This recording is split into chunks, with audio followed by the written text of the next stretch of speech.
Call the 28th meeting of the Madawaska School Committee to order. Please stand for the pledge. I pledge allegiance to the flag of the United States of America and to the republic for which it stands, one nation, under God, indivisible, with liberty and justice for all. We'll have a moment of silence.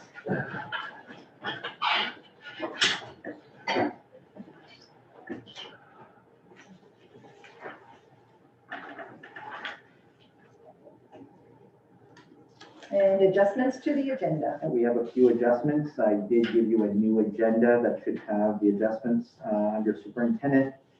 We're going to be adding an item F, correspondence and announcements. Under items of business, old business, item A, which is Valley Unified Education Service Center, we're going to add an item 2, shared services.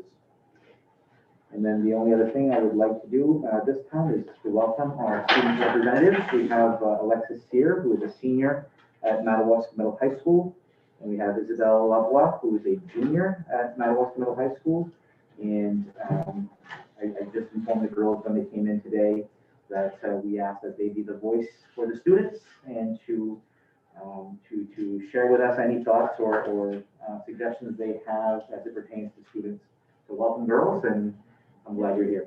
Welcome. Thank you. Thank you for doing this. Were you volunteer or were you plucked? I was volunteering. Volunteer. Pretty nice. That's awesome. Even better. That's awesome.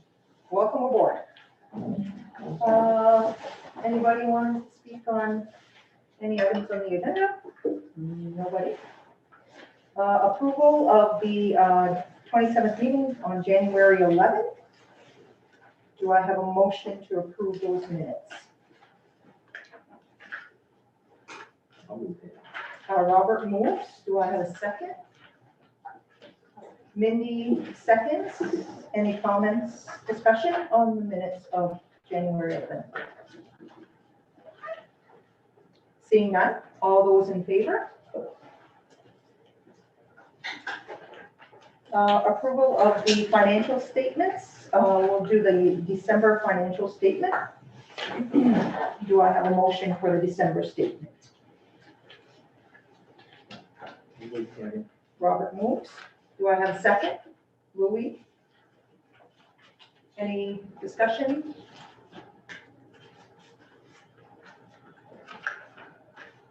All those in favor? And then we'll move to the January financial statement. Do I have a motion for January?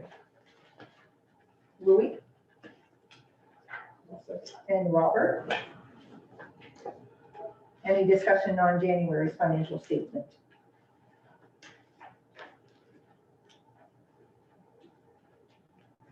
Seeing none? All those in favor? Mr. Bennett, I turn it over to you.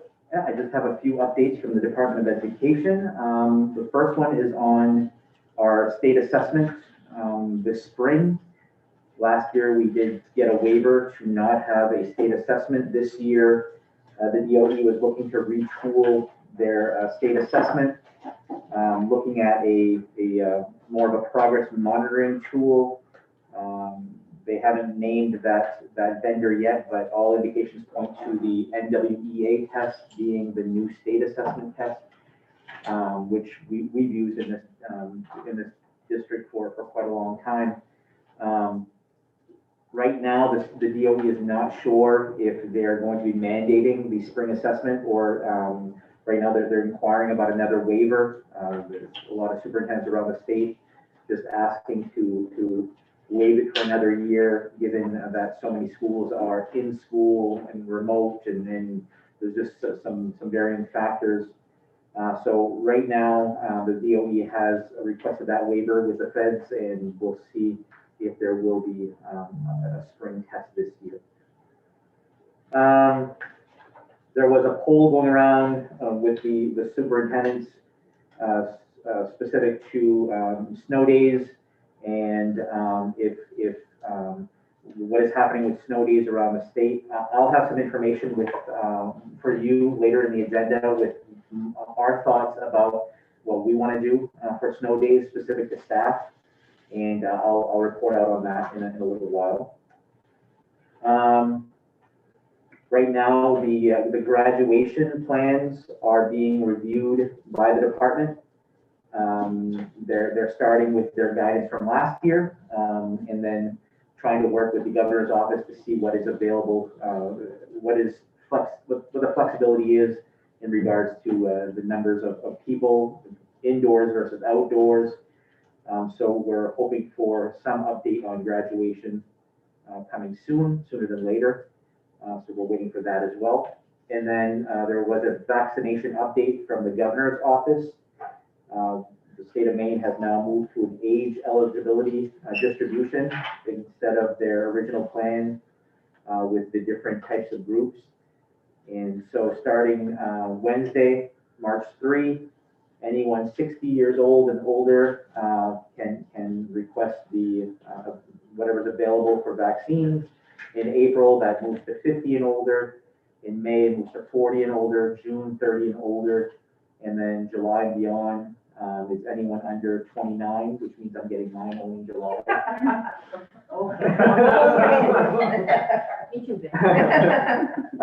But the DOE also, the governor did mention that they will be working with the Department of Education and the Department of Health and Human Services to work with providing clinics specific to school staff within each age category. So we're hoping that sometime in the month of March, we do have some kind of clinic available for our educators and staff members that are 60 and older, and then rolling that out on the months beyond that as well.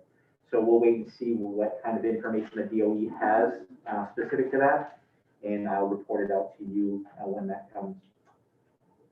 The last thing I have is some specific to the budget, which I believe is 2 items down under this agenda item. So I'll mention that when we get to the budget approval process. That's what I have for DOE updates. Are the teachers interested in the vaccine? Do you have the majority of your teachers? Yeah, we did put out not a survey, but we did reach out to staff and say, if you're interested, please give us your name. So our nurses have collected that data. So we know that when the vaccines become available, we have X amount that want it. And all indications point to a vast majority, which is good. So what are you looking at, 50%, 75%? Oh, I think it's higher here, but I think it was closer to 75%. Yeah. Yeah, staff definitely enough their vaccine. Item B as the superintendent is the Madawaska Middle High School school year survey that was pushed out to the to the high school students. And I gave you an updated copy of the results, which I printed out on smaller four slides per page, so it's going to be a little bit hard to see, but I do have the results on the big screen if we want to see it a little bit larger. Good responses, a good response rate. This was sent to all 7 through 12 graders, and we have roughly, I think we have 196 students in those grades. So we received 176 responses. So it's really good turnout on those, on that survey. You can see the distribution per grade level, a good even distribution. 176 or 161?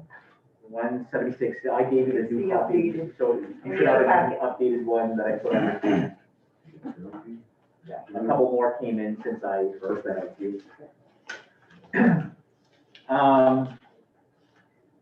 I'm not gonna go super heavy into everything, but I just want to look at trends. So specific to the first question, how would you rate the safety protocols? 7th graders are indicating that the majority are at a 3 or a 4, which is good. Also for the 7th graders, the next question is, how would you rate our ability to provide quality education in our green model, which is what we're in right now, which is our choice instruction. So you can either be in school or you can be a remote learner. And the highest scores there also 3 and 4. With respect to the hybrid model, the majority of the answers were 4. The hybrid model was a fan favorite of 7th grade. And the remote learning model also got the highest scores at a level 4 as well. If given the choice, what would you choose? Most 7th graders would choose what we're at right now, which is our instructional choice model. And I wish my colors would have matched, because I wish green would have been actually green, but green is blue. So, that's what the majority choose. And then how difficult has the school year been? For you, 4 would have been the highest, 1 is the lowest of difficulty. So the majority of them are saying not a 1, but yeah, a 2, which is not terribly hard, but not terribly easy as well. And then, do you know where to go for support if you need it? The majority of them say yes, we do. A couple of them say no, I don't, or I don't feel comfortable. And then there are some comments. I'll get to the comments after we go through all of the results. 8th grade, you can see similar trends with respect to safety protocols, how they're rating our green model, how they're rating our yellow model, how they're rating our green model, our remote model, our red model. The majority of 8th graders would choose a hybrid model if given the choice. School 2 days a week, in person, and two days a week remote. How difficult have things been? Pretty even spread throughout, given what they feel has been difficult. And then they know where to find help if they need it. Majority of them do as well. 9th grade, you can see almost very, very similar scores for the 9th grade with respect to safety measures, our green model, our yellow model, our red model, and their choice would be a green model. If they had to choose, they would prefer the green model. And 9th graders are saying if this has been difficult, more so than any other grade level. So the majority of 9th graders say this has been a very difficult year. 10th graders, 10th graders, similar responses regarding school safety protocols, our rating of our green model, the rating of our yellow model, the rating of our remote model. And if given the choice, they too would choose the green model, which is what we're in right now. And difficulty, majority of them are saying it's a 2 for difficulty. For 11th grade, this is what they're saying about our safety protocols, our green model, our hybrid model, less support for hybrid in the junior grade class, our remote model, And if given the choice, they too would choose our green model, which is in-person or choice learning. And most juniors said this has been a very difficult year, but they know where to find help if they need it. And then finally, our seniors, this is what they're saying for our safety measures, our green model, our hybrid model, not a favorite for seniors as well. And then remote model.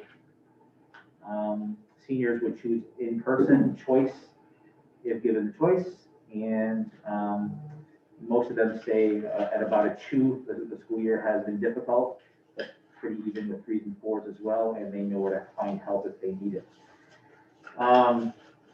Then anyone who clicked that they have been a remote learner this year at some point in time, and not when everybody moved to remote, but by choice, they were given a separate set of questions. What is the primary reason you chose to be a remote learner this school year or part of the school year? The majority of them say fear of giving COVID-19 to a family member or relative. 23 students who have been in remote learning this year have said that. Second would be it's more convenient to stay home. Third would be easier to focus without distraction. And then fourth would be fear of contracting COVID-19 themselves. And there's a lot of individual answers, everything from I broke my leg to my knee to my grandparents. So a lot of them did put some individual answers as well. What's the likelihood that you would choose to be a remote learner next year if it's available? And you can see what our current remote learners are saying about the longevity of remote learning. 25 of them are saying, yeah, not certain, like these 11, but pretty close. And then some are saying no. Regarding the comments, I did put 2 handouts for you to kind of break down the comments a little bit. The first one I'll look at is the stapled copy. And this is specific to question 8. Question 8 was the first question that asked for comments. And question 8 said, the state of emergency requirements make it difficult to have school as normal, especially in regards to gathering limits. Although we are pleased to offer sports at this time, we realize there are things you wish could be returned. What are some changes that can be made to help make school less difficult for you during these times? Please offer suggestions on how this can be done safely. The majority of students, so what I did is color code common type responses. So there were 31 responses to that were in the realm of, I don't know, NA, IDK, or some random silly answers. So 31 students had those type of responses. 12 of them were workload related. So I bet you in any given year, if I was to give a survey about school satisfaction, workload would probably be one of the highest complaints because nobody likes homework. And that's just the nature of what it is.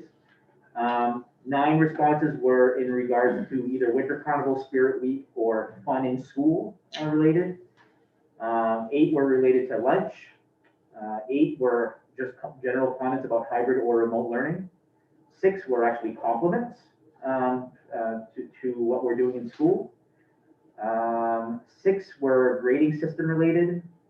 4 were group crowding related. 4 were mask related. 3 were senior privilege related. And 3 were also teacher related. And then there were some single answers that I couldn't group together. So those did not get color coded, but you get a sense of what the line of thinking is from the students. The second color-coded copy was specific to the last question that we asked any of those learners who have been remote this year. What else would you like us to know about your choice to be a remote learner? The most common response was nothing, I don't know, NA. 7 students replied to that. 5 students said that remote learning is easier and less work than coming to school. 4 students said it's better learning, they can concentrate better or have better time management, etc. 4 students also said the fear of the virus or keeping families safe was their reason for being a remote learner. And then 3 students did say it's more convenient. or their friends are remote learners, so they want to be remote learners. So right around 3, saying something about convenience.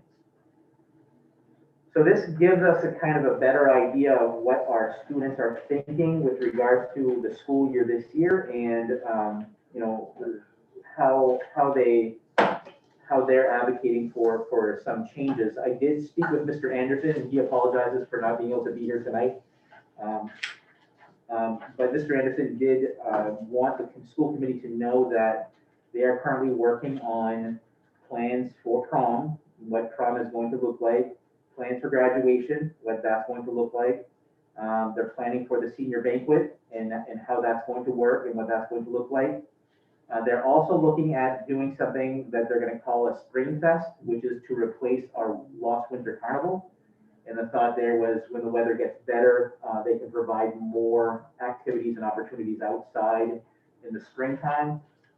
So although he recognizes that, you know, it was disappointing to have winter carnival gone this year, most of those winter carnival events occur inside, well, not most, but some do. And he'd like to move to a Spring Fest and have everything outside. The school is also doing a self-care bingo that is going out to try to promote just some good old fun with a game that the staff and students are going to be participating in.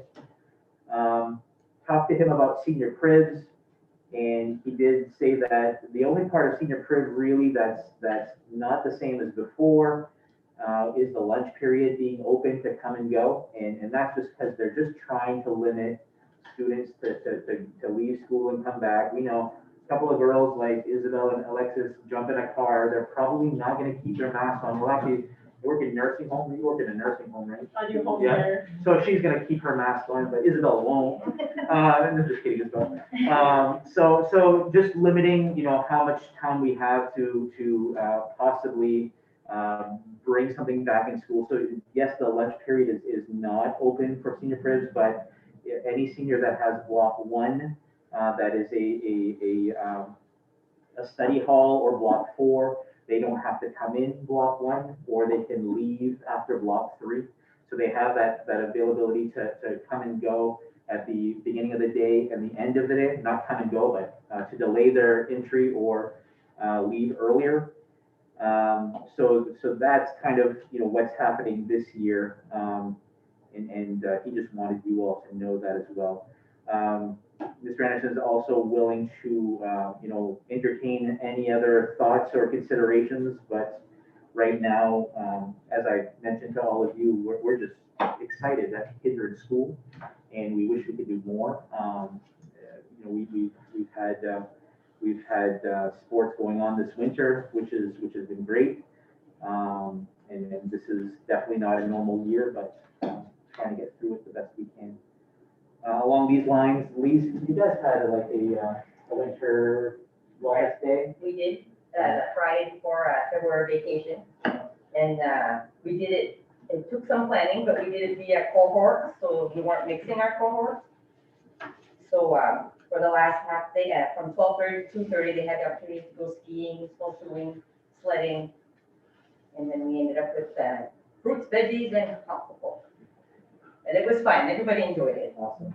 And that's been, as I'm working with 6 building principals right now, that's been the biggest question is how do we bring back some fun from things that we lost, but do so safely? And it's to wrap our heads around how to do that. A lot of what the middle high schools are you kids really enjoy is, you know, getting inside that gymnasium, and, you know, the juniors yell, the seniors yell, and, you know, and then you have that competitive nature. We can't do that. You know, we've got to keep everyone separated, and it's how to do that carefully and safely. And I know that it's very much on the minds of the administrators. I know Mr. Anderson has reached out to other principals as well, so trying to get some ideas of that. I don't know if you guys want to talk further about that. I mean, those are, good high-level takeaways from Mr. Anderson as far as a spirit week and things like that. But what's an example of a small, everyday change that he thinks he can make to make it more welcoming. Like, an example is, kids having their backpacks going to classes. Is that a main CDC rule? Is that a Department of Education rule, or is that just something that we felt as a school as a best practice to not allow the students to carry their backpacks to school? And I don't know what that is. So, I mean, I guess I'm just trying to see if there's an example that Mr. Anderson has, or maybe even yourself, of one of those low-lying fruit items that, you know, great, they spent some time, they had 176 students take away the survey, and they're gonna have a spirit week in April maybe. And you gave some other examples of, but what's some of those everyday things, you know? You gave an example of the not having open campus at lunch. I mean, I guess I have a hard time swallowing that one still. You know, the students come and go and they before school, after school, whether they're masking or not masking, with their friends or not friends. I would still say the majority of them would still probably, you know, head home for a lunch break, and maybe some wouldn't, but at least they would have the choice for it. Even if they go to Subway, they're gonna have to wear their mask there anyway. Yeah, You and so I think the whole world is already kind of geared towards COVID. I think, you know, giving them a chance to have some kind of bit of normalcy. It's great, and I really appreciate, you know, the hard work put into the survey. I appreciate the students doing the survey. You know, it's probably what I would have guessed. You know, you got 31 silly answers, but you got 31, you know, There's some real thoughtful answers. You Yeah. got 31 thoughtful answers. You know, so if you get 50%, I mean, that's solid for a survey. But I guess what do you think, Alexis? And Yeah, for us, like the school bag thing, it's been a big thing for students. Like it might seem little, but like the students still bring their backpacks, so they leave them outside the classroom. So then we aren't allowed to do that either. Like for me, I don't mind carrying my books class to class, but some kids don't have time to go up and down to their lockers. And like Mr. Anderson has arranged, like we can change lockers, so it makes it easier for our classes. But for me personally, it's like okay. But I know like Alexis, like her class, it was a big. Yeah, I think my class is a little bit more stingy on some rules, but you're seniors, you're allowed to be. I mean, I mean, it's been pretty disappointing this year so far with like Winter Carnival not having that. But I think the biggest thing that I'm concerned about is if we do have this winter or this spring fest, that especially the whole school bag situation, bringing from class to class, is not going to sit well with the fact that we can do activities such as games outside, but we can't bring our school bags to classrooms. Right. That I know is going to confuse a lot of kids in my grade, because we're all gonna be close together. And another big thing I wanted to bring up as well is, especially I know like during lunch, we're all spread out during lunch, but as soon as the bell rings, we were all literally shoulder to shoulder going out of the cafeteria.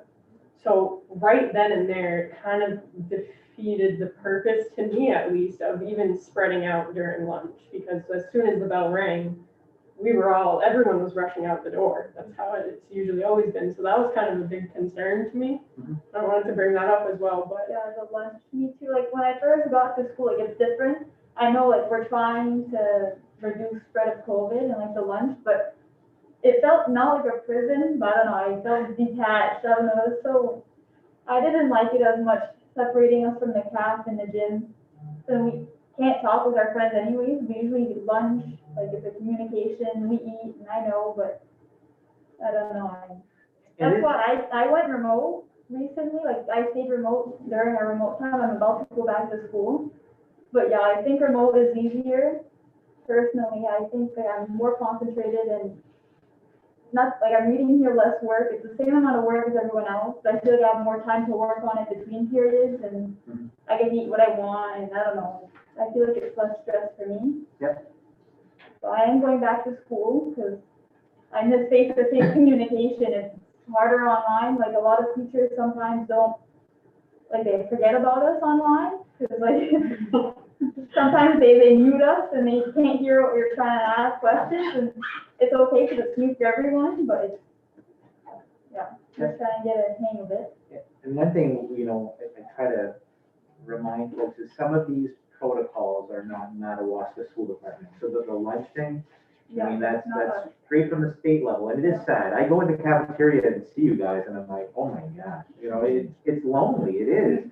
You have two kids one on each side of the table, and take your mask off so you can eat. But it is very lonely, and everyone's facing the same direction. Trust me, again, if teachers, we can't even have them eat together, because if they eat together, then they're close contact, and they'll have to quarantine together. So this is definitely difficult. Yeah, so some of those things you can't change. I mean, even in my workforce, Alexis says, well, I have to sit in my office with the door closed. I don't eat. That's part of our rules. So I get some of the isolation piece, but there was a comment here about allowing students to have their phone during lunch. I mean, is that a low-lying fruit that we allow them to have that since they can't communicate? Maybe there's something where that we can work within our COVID systems to give them a little bit of flexibility. Yeah, but it's recess too, everyone goes to play basketball, they burn their energy, and we don't have that, we're stuck sitting, then we go back to class, and it's like, we don't know what to do, we're all out of control, and I'm not out of control, but mainly speaking, it's like, oh my, no. I think the backpack issue is a relic of when we first started with COVID. Everything was off. But as we've learned more, I think Mr. Anderson would likely revisit that. That's exactly the line you said. It's like, where are we now? Because, Right. I mean, even, I'll look at even in my life in the last 8 weeks, we've changed our screening process for employees 3 times. Where are we today? Are we still living in a rule from September 1 that can be adjusted? Now it's March 1. We got 14 weeks left for these kids to be in school, and what can we do just to loosen it up a little bit? It's not, you're not going to do all these things. It's going to be impossible. But what are those low-lying fruit that have some meaning to, Alexis and Isabel that we can salvage a little bit? So I think some of the ideas have already been said. Now it's just a matter of being able to feel like it is truly important, then how will we apply? Yep. And these survey results were just shared with Mr. Anderson today as well. So Perfect. I'm sure he's going to take that and roll with it as well. Thank you very much, Ben, for doing this. Yeah, absolutely. So this has been a big one for me. I'm really, really heartbroken at all of the sacrifices the children have had to make. It's huge. And I understand it's working, which is awesome. It's great. But my son comes home and he's like, it's awful. It's so sad, and it's just not the same. And then when Winter Carnival wasn't going on, that hit me hard. I'm like, no. These kids need something. And then, please, thank you so much for what you did at the elementary school. That was huge. I mean, those kids had a ball. They did. Oh my God, that was amazing. And We all so did, actually. when I saw that, I'm like, why couldn't they do that at the high school? There was no reason that couldn't have happened. And I honestly think that it just got overlooked, and I understand it's not easy, and parents would have stepped in and we would have helped. A lot of us would have helped. I would have been right there, with my mask on and a shield and anything else I needed to wear, just to have a winter carnival for these kids up at the lodge, at the skating rink. There's so much that could have been done. So that really bothered me. But yes, if we could just do some little things, just having their phone during lunch, just so that they're not just sitting there doing this, or even in study halls. Cody's gotten in trouble for watching snowmobile videos during study hall. His work is done. What's the big deal? These kids are sacrificing enough as it is. He's watching a snowmobile video. You know what I mean? Just little things that need to, I don't know. We need to relax a little bit with these kids. It's bothering me a lot.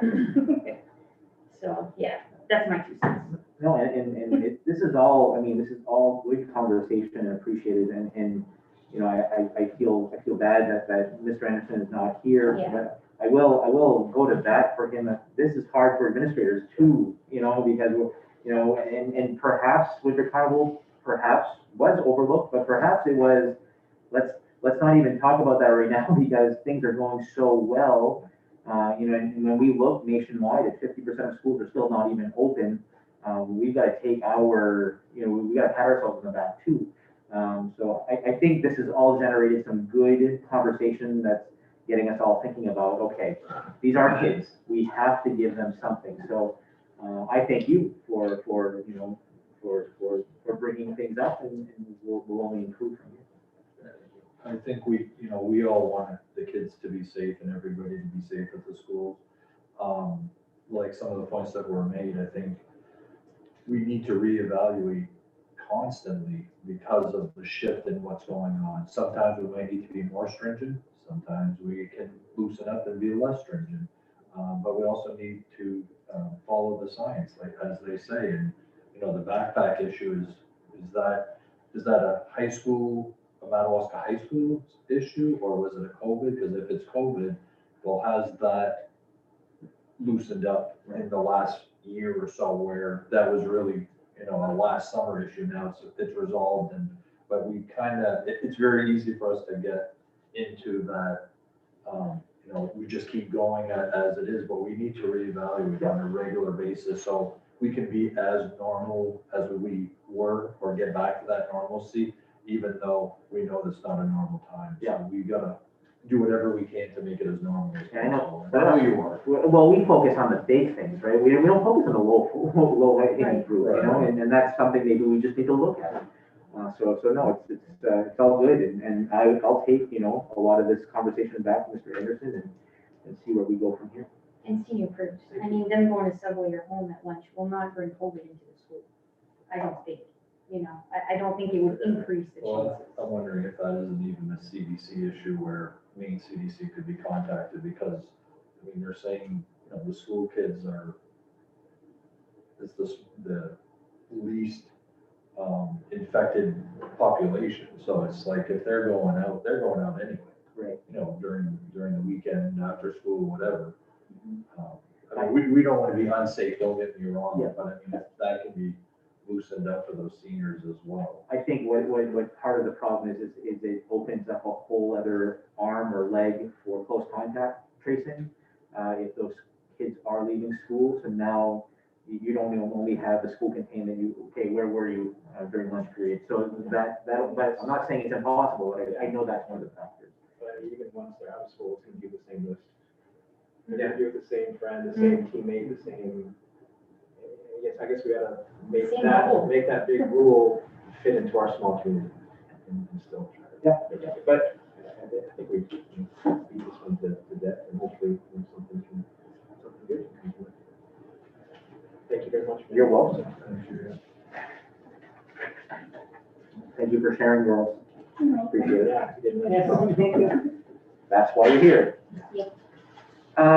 Item C is the budget approval process. I gave you 2 executive orders. Executive order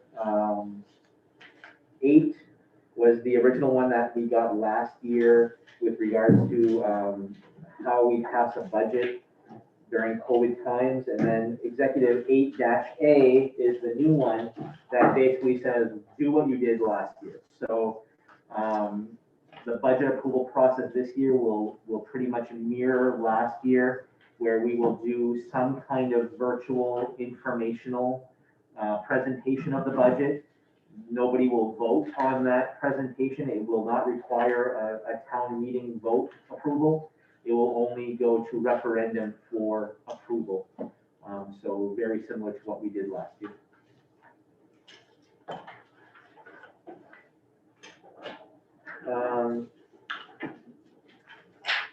School reintegration update, I was just gonna have Lise and or Wayne update you. Wayne is not here. Lise, did you want to mention how school's going? We're doing great.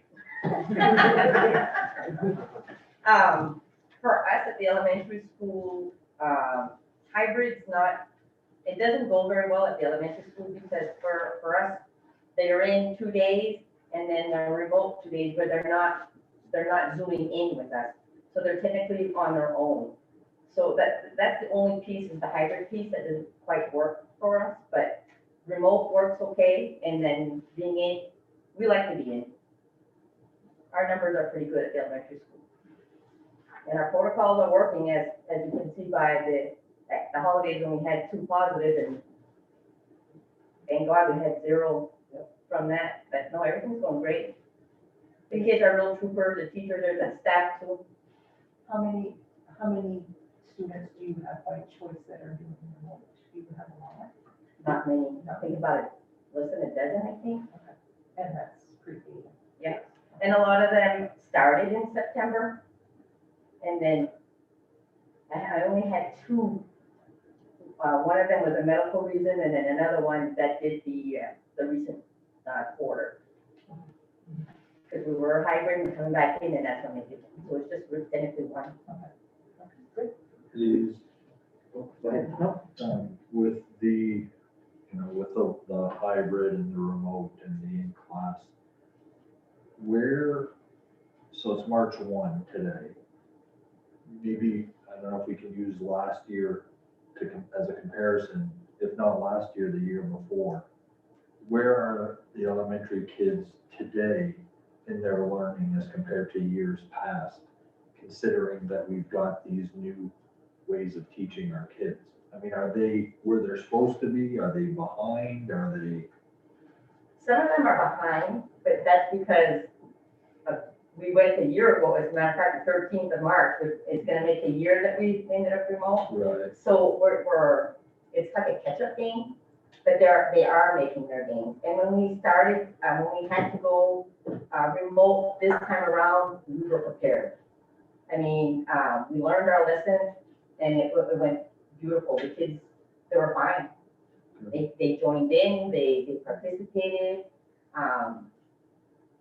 We learned. And the staff learned new technology, new ways of teaching. So are we where we would be last, if we'd be full-time? I'm not gonna lie, no. But we're working at it. How far off are you thinking? I mean, it's hard to quantify that, but. I don't think we're that far off, to be honest with you. It almost resembled like a summer slide. You know, like when we. Yeah, when you come back Yeah. after summer break. Yeah. That's great. And I'm sure that's all across the country. It's not just here. Right. We just all in it together, right? Yeah, but our protocols are working. Yeah, no, I mean, my fourth grader, she's got a couple hot shot teachers, of course, but my fourth grader's doing well, so. And like I said, we're learning as we go. Yeah. Like I learned my lesson at Christmas, like, oops, I shouldn't have had that Yeah. set up that way. And so we made some tweaks and we learn every day. But I will though, I mean, I've talked to quite a few people. They're very pleased from what they experienced last year to what it is this year. Yeah. They're I agree because I met some grandparents and the main cafes in the supermarket. It's like, good job.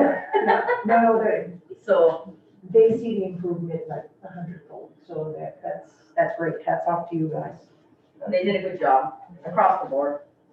Great. And I mean, Lise said something a while ago that, just, we've had, so this is our dashboard. We now have 65 recovered cases throughout our 6 schools. Out of those 65 cases, which are either students or staff, we have possibly one that was actually infected at school, and it was because 2 colleagues at a school had a working session together where they knew they were closer than they should have been in collaborating with their planning. So only one possibly out of 65 spread at school on school grounds is amazing. So we know that our protocols are definitely working. We just have to continue to follow them. You do have your administrator reports, one from Dr. Sellers, one from Principal Pelletier, and one from Principal Anderson. I don't know if you had any questions regarding those reports.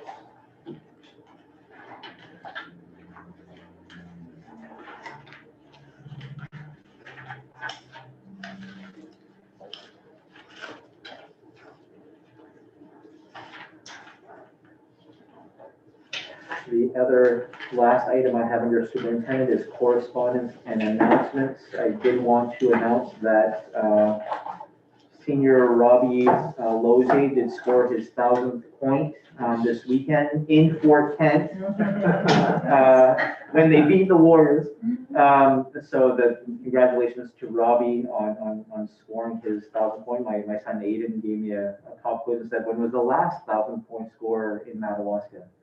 And I thought, and I answered it was DJ Genre for boys, not girls. So Aiden thought he would trump me, and he did.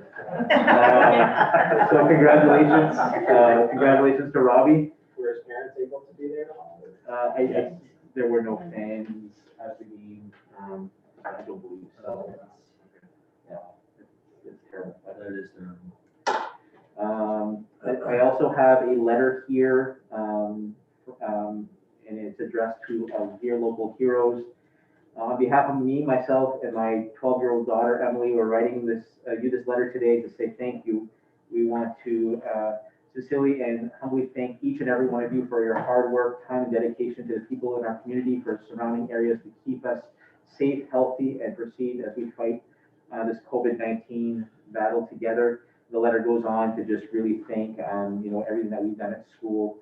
And this is from Amy and Emily Spray. So I thought I'd share that wonderful thank you letter from Emily and her mother, thanking us for what we're doing. And I wanted to personally thank the Madawaska School Committee for your kind gift certificate donation of a memory tree, and donation to the athletic department for the passing of my brother-in-law, Eric.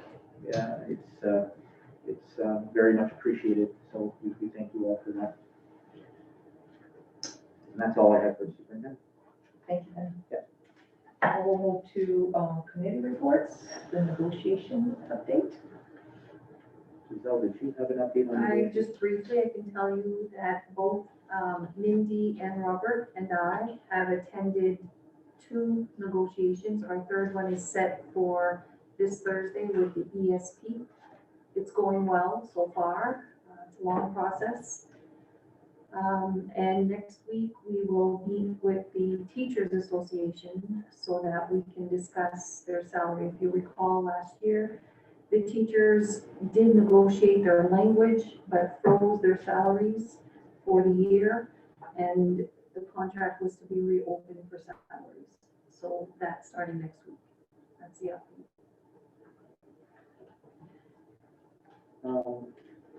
Item B, we would like to set a policy committee meeting.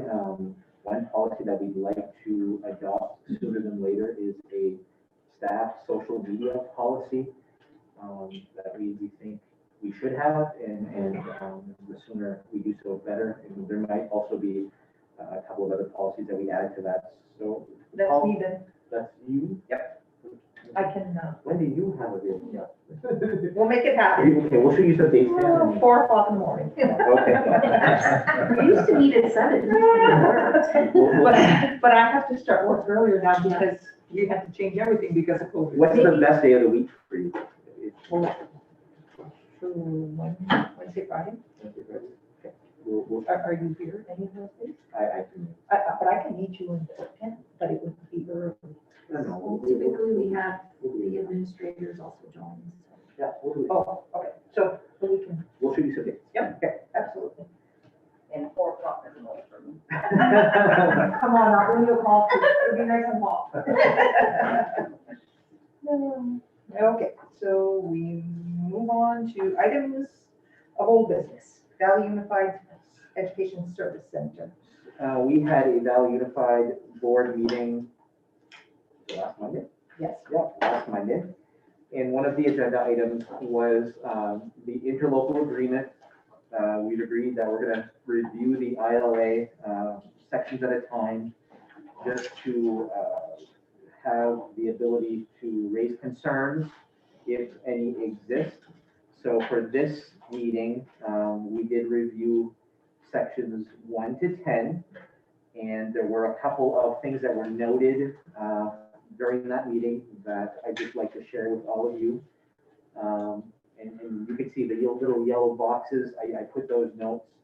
The current ILA makes mention to the Valley Unified Regional Service Center We are no longer a regional service center, we're an education service center. So Giselle did make the suggestion that we revise the word regional to reflect educational throughout the document, which is fairly easy. There was a Valley Unified board member who posed a question of the need for a 25-year agreement. If you look at item 5, the term, the agreement shall be 25 years beginning on July 1, 2018 and ending on 2043. That 25-year period was put in there due to debt service on a regional high school. Since there will be no such regional high school, the question was, do we need a 25-year agreement? I said that I would bring it back to the 3 school boards for further discussion. Item 8 was suggested that the entire A through H be reviewed and possibly revised, specific to proportionate voting, similar to what is required in RSU statutes. So that was mentioned as well. And then I made some suggestions, and it's simply based on language that I don't know if it belongs there anymore. Item 9A makes mention of a regional integrated secondary school incubator. Since there is no school, do we need language for that school? The same thing with items 9C and 9D. Those are also specific to that regional school. And then the last thing, one board member did mention adding an appendix of all current shared services, because under item B, it just states what we could share, not what we do share. And since I already have a working document of shared services, that's not something that's terribly hard to add into there. I did tell the Valley Unified board members that I would take these suggestions or these comments to each board so that you could discuss it further. And here we are discussing these suggestions.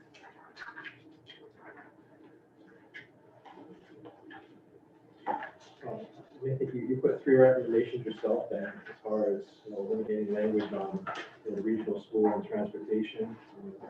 To me, that would make sense to streamline it and wherever at that point again. Maybe there could be an appendix that's added, but I think those, I guess for the easy topics.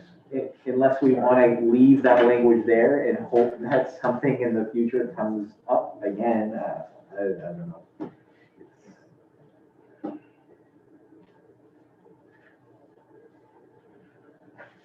If there's a hope for a regional school of some sort in the future, And these are removed, then they will all have to be renegotiated. so, Ben, if I recall at the meeting on Monday, there was a law. Remember how some of the services, there were 2, is it 2 subcategories or whatnot? Mhm. Do you know what those are? Yes. What portion, like, is it the executive director and that we need to keep in the? Yeah, you have to share at least 2 services from 2 different categories. And the categories, one of them is administration services. You also have education services as another.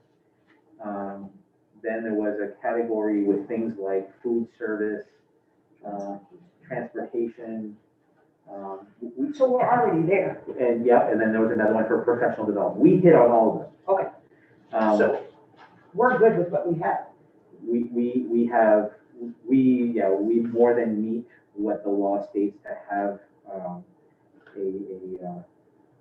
service center. I believe you're also the only service center in the state that has a full-time executive director that is also your superintendent. Every other service center has an executive director, but is not their shared service superintendent. So the benefit you guys get from what the DOE provides you for the superintendent's salary and benefits is far beyond what the other centers get. They only, get a portion of the executive director portion of that, which is minimal.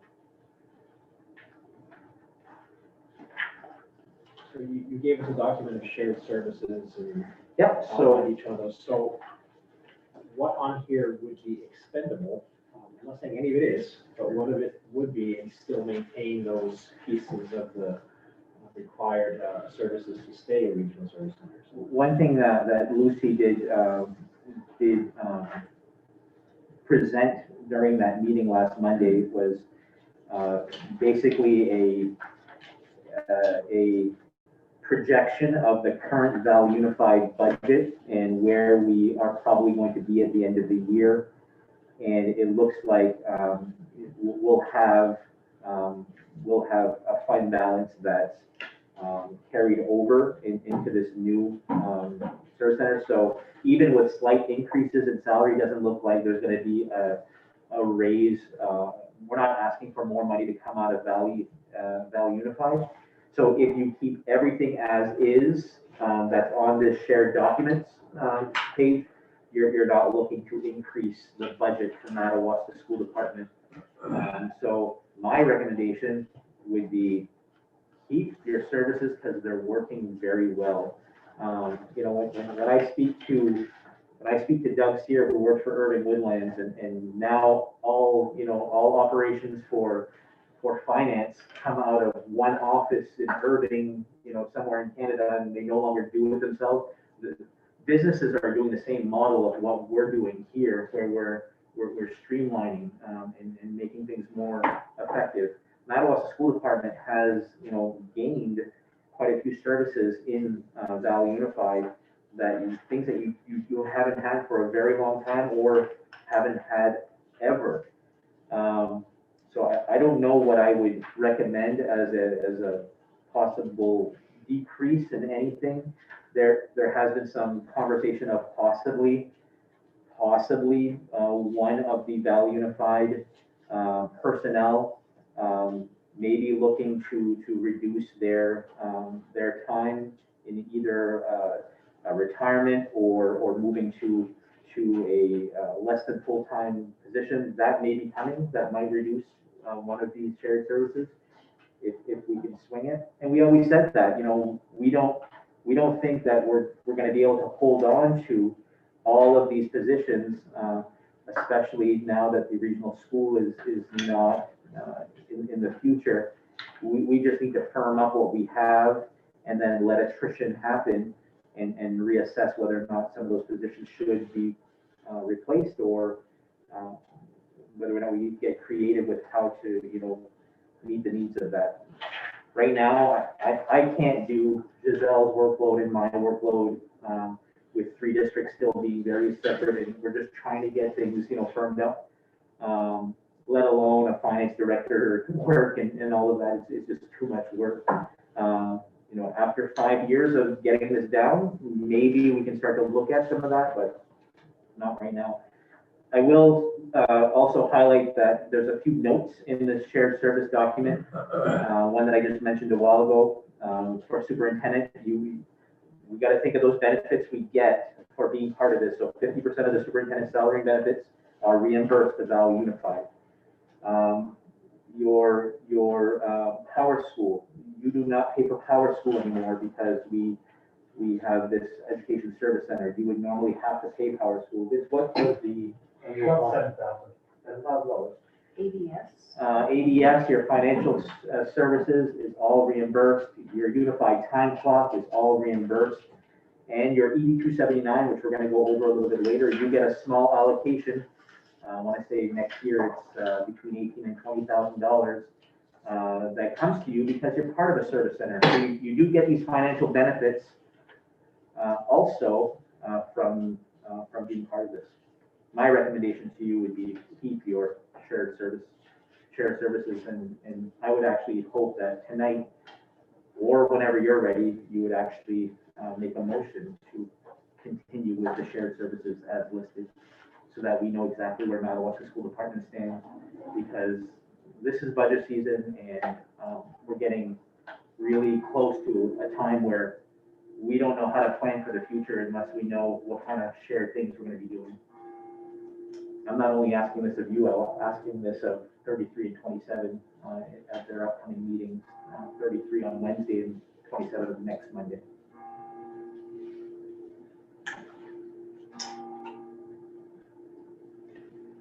We kind of jumbled two agenda items together. Sorry about that. Kind of go hand in hand, so. Yeah.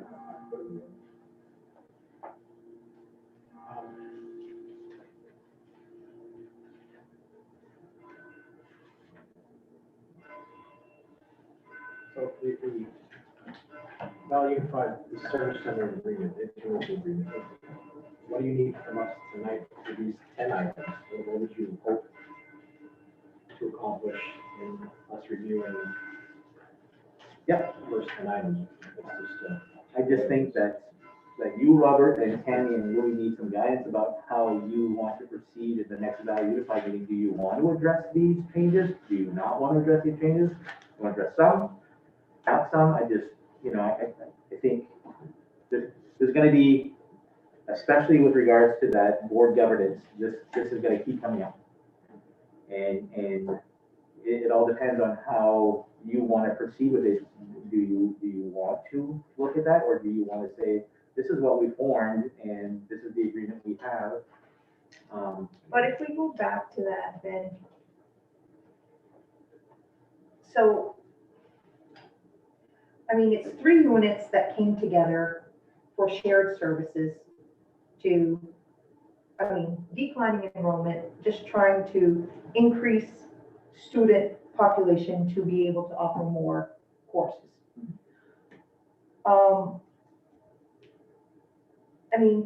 We came to this 3 separates to work together. And the whole thing with the funding, that's a whole separate entity because that's based on valuation and students, the number of students. So this doesn't even guide this at all. Like, we all came in it 33, 33, 33. Not for one to overpower the other, to just work together.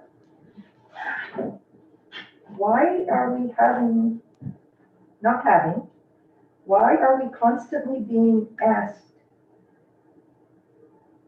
to review these things? I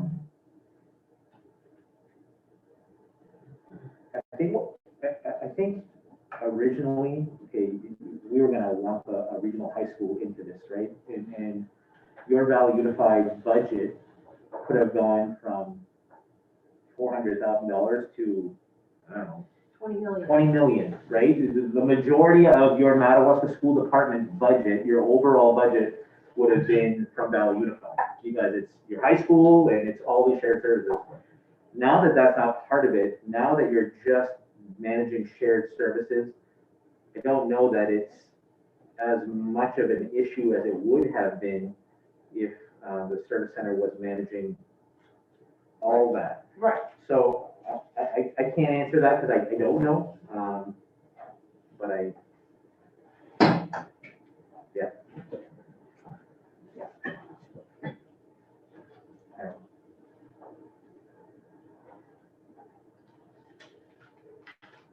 The things that cost something right now, as you said, Tammy, are part of that interlocal agreement by number of students and by assessment for the communities.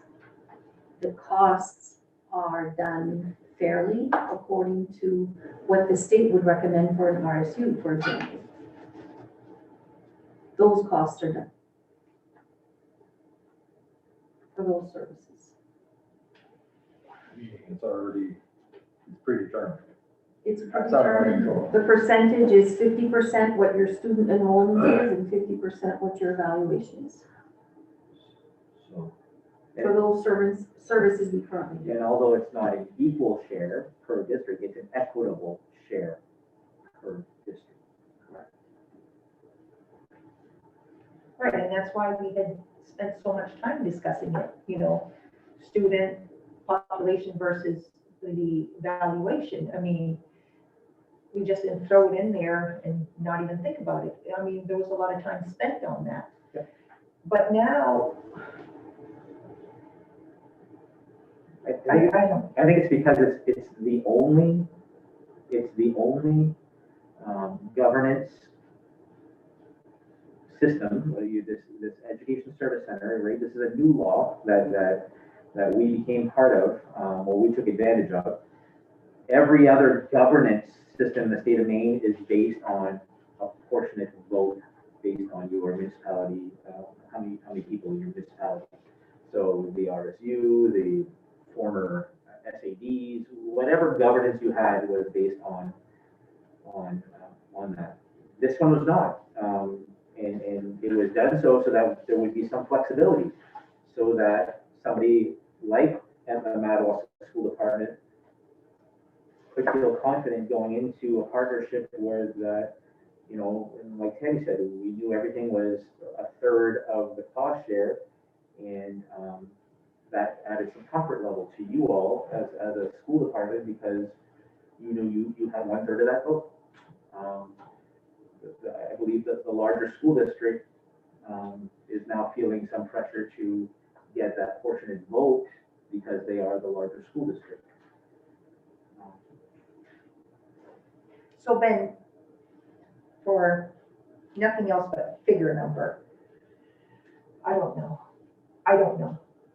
For some reason, we have all these people move into our community. And our numbers go high. And then we have a bigger share. Are we gonna keep wanting to tweak this all the time when there's fluctuation?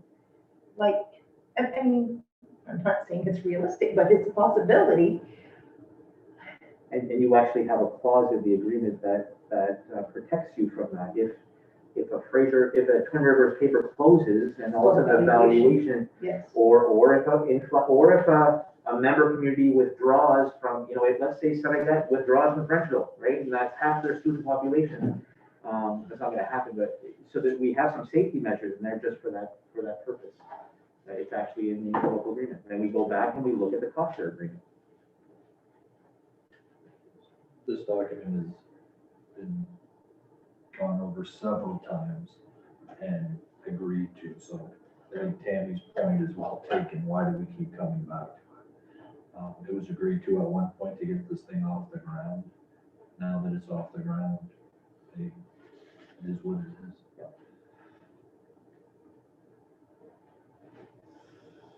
So What about Mindy and Nick? We sit on Valley Unified, but what's your take? What do you guys feel?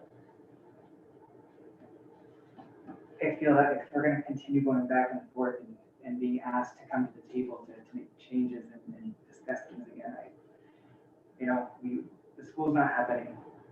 It's time to move on. I feel, others may feel differently, but how much more back and forth are we gonna go?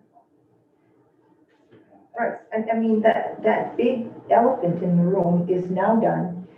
Like, we should be picking up the pieces and moving forward, as far as I'm concerned. We have a guidance that we spent time at, there were lawyers involved in this. Like, we just didn't draft this up overnight in a dream. And, okay, yes, it was a big disappointment. We're not getting the school, but can't we just pick up our pieces and move forward together stronger than we were before? That's my take on it. But to keep coming back and, I don't know. Are we required to adjust anything on this plan? no, any changes in the interlocal agreement requires a 7/9 vote. So this isn't something that we have to discuss. Tonight, like, I'm curious what the other districts will think, because you're presenting the same thing to them, right? Yeah, so I'm kind of curious. We're first here, so. I don't know. I can tell you that, that the item for number 5 and the item for number 8 were brought up by a Valley Unified member of SAD 27. And nothing was brought up by a 33.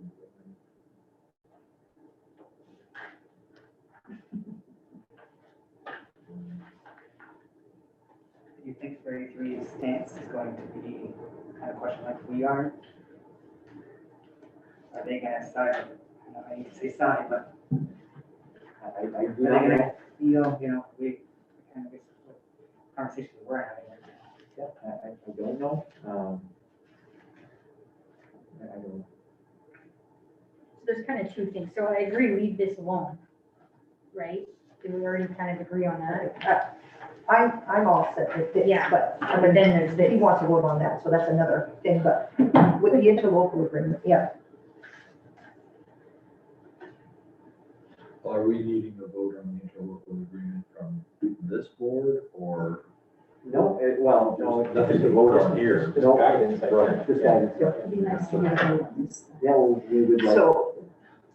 So when we go back, not this Monday, but the following 15th, we know where to go. We're going to Fort Kent, but we know where to go from there. So, Are you comfortable with changing the word regional to education? yes, That- Are you comfortable with the 25-year term, or do you feel that can be changed? And I don't know what, I have no suggestions, no suggestions were made, except for, do we have to have a 25-year thing? I say keep it. If we vote to take it out, we don't know what's gonna come up down the line, and we could be in for a major shock. Are you comfortable reviewing the governing body? And all the items under governing body?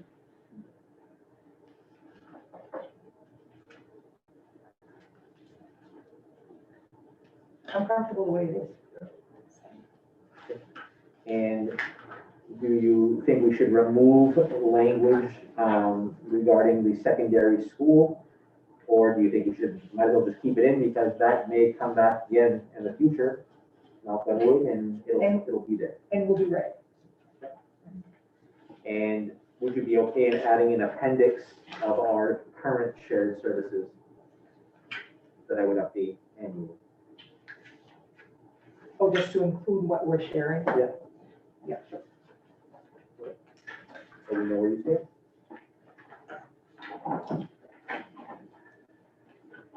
I would like to vote on this, if you guys are in support of the current shared services. I'll move to So Robert, will you have a second for the shared services? Mindy, Nick, I don't know, they both went up together, so choose one. Anybody? ladies first. Anybody want to discuss anything? I guess if you either hold your line of holding everything as is, or you go in line by line. I mean, it's either or. I don't think you can just pick item number 5 and then have this same argument stick for item number 8. You have to just, this is what it is and this is what we're doing. You're talking about the ILA. Yeah. Yeah, I kind of And agree then, with yeah, that. so Either we stick with it or, it's, you know, you can't just start picking items in it. and we know this is what's going on now. We just, the list is what it is. I don't think it needs to be part of this. Well, I mean, it doesn't hurt, it's just a clarification of it, so. I mean, it already lists everything, but now it lists everything and any potentials. Yeah. And then this just says what we're doing, so. I mean, I think an addendum doesn't hurt it at all. Right. So you're saying to leave the ILA? Yeah, leave it as it is, but then go ahead and add the Add the addendum. appendix, yeah, just add the appendix of what we're sharing.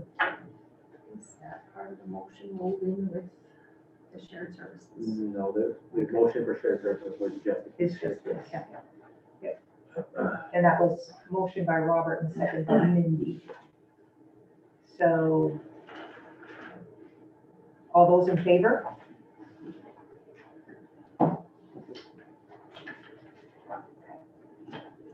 That was long.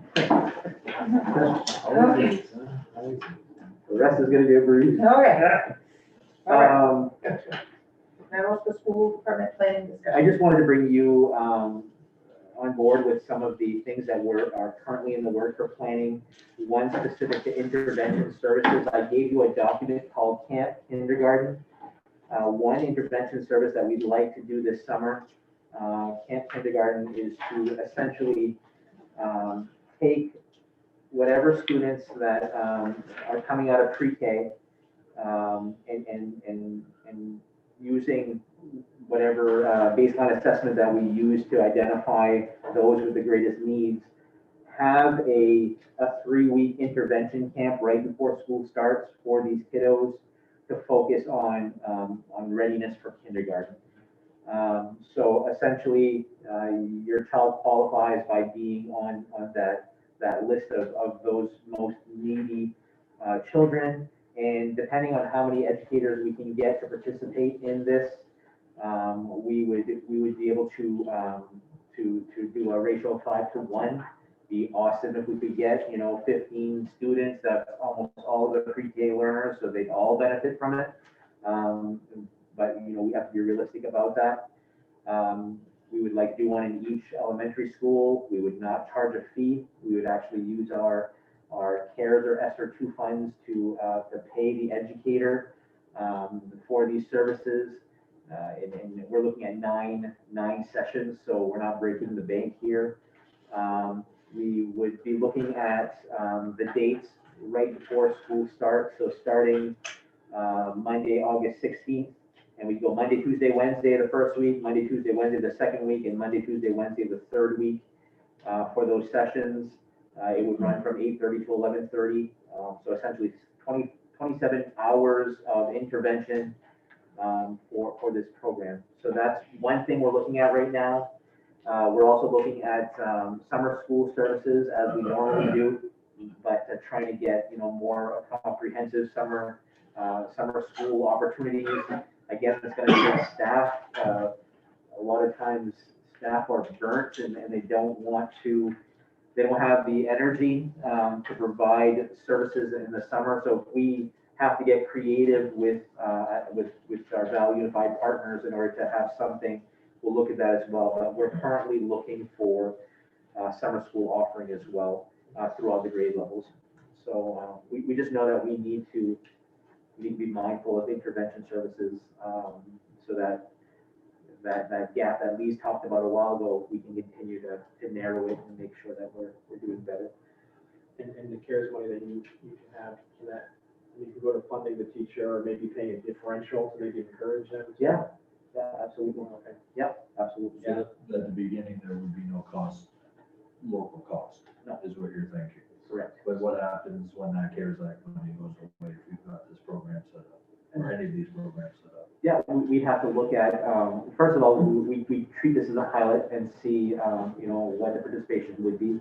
And then measure the progress, how much the students gain from that, and then make a decision whether or not the future of it is something we want to fund locally, based on successes or non-successes, if you will.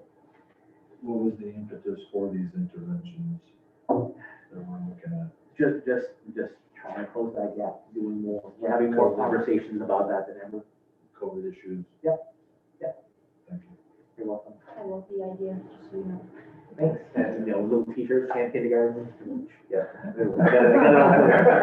it. It's gonna be awesome. Yeah. I might volunteer to do that. Do you open it up, like for your teachers to volunteer? Is that how you run that? Yeah, and something we talked about at our admin meeting. What was that? What was our admin meeting? Friday? This morning. This morning. That's gotta be a long weekend. I thought you said you were turning 20. Yeah, starting to have those conversations with staff about, who might be interested in it. Even if we have to, encourage not only teachers, but ed techs, we'll get creative with trying to get as much help as we can. Another thing that I want to talk about is remote learning for the future, 21-22. We're looking at different options of how we can sustain remote learning in the future, although we've come leaps and bounds. What's going on in the middle high school is not easy for these teachers, and it's not easy for the learners either. You may have heard Isabel mention, sometimes they're forgotten in remote learning, and that's because we're busy dealing with live kids and remote kids, and it's a lot. So, conversations we're having about how can we make what we have at the elementary school, which is, we have right now dedicated remote teachers who only instruct remote learners, and we're seeing some success with that. We would like to continue that option into next year. We're gonna start sending surveys, soon to figure out what the level of interest there is in remote learning, for next year. But then looking at our middle high school, how can we, how can we provide something that is gonna be good both for, the learner, and then also, make it so that we can manage it better from a staff point of view. So there's a couple of options on the sheet. I'm gonna throw out option right now as something probably we cannot achieve, and that would be finding dedicated remote teachers for the middle high school level. That would be a steep hill to climb, especially with certification at the high school level. I do not know that we could even find certified teachers at that level, even if we were to do a Valley Unified thing. So this option is probably not realistic, but we throw it in there just for discussion purposes, for pros and cons. The president's potential COVID bailout, didn't that include some of this funding for? It does. If it were to pass? It does. My fear would be that, what happens if remote learning is here to stay? Those funds are not here to stay. So I'd like to find some solutions that are fiscally more responsible, and I don't know that option one is. Option two would be, yeah, And I know this is the remote learning, thinking about what could be coming up in the future. Yep. With the discussion that we had earlier in the meeting in regard to the vaccine, what is being talked about at the DOE level for next year? So if the majority of the population are vaccinated, right, what are they talking about for remote learning? Is that still, I know we can't foresee the future, but what's the likelihood of remote learning? Are we gonna be all back in school next year, and are they talking about that, or are they still talking like our three options that we've had this year? what they're discussing right now is plan for the best, hope for the worst. All indications point to, it is highly likely that staff will have had the opportunity to be vaccinated by the start of next school year, but not students.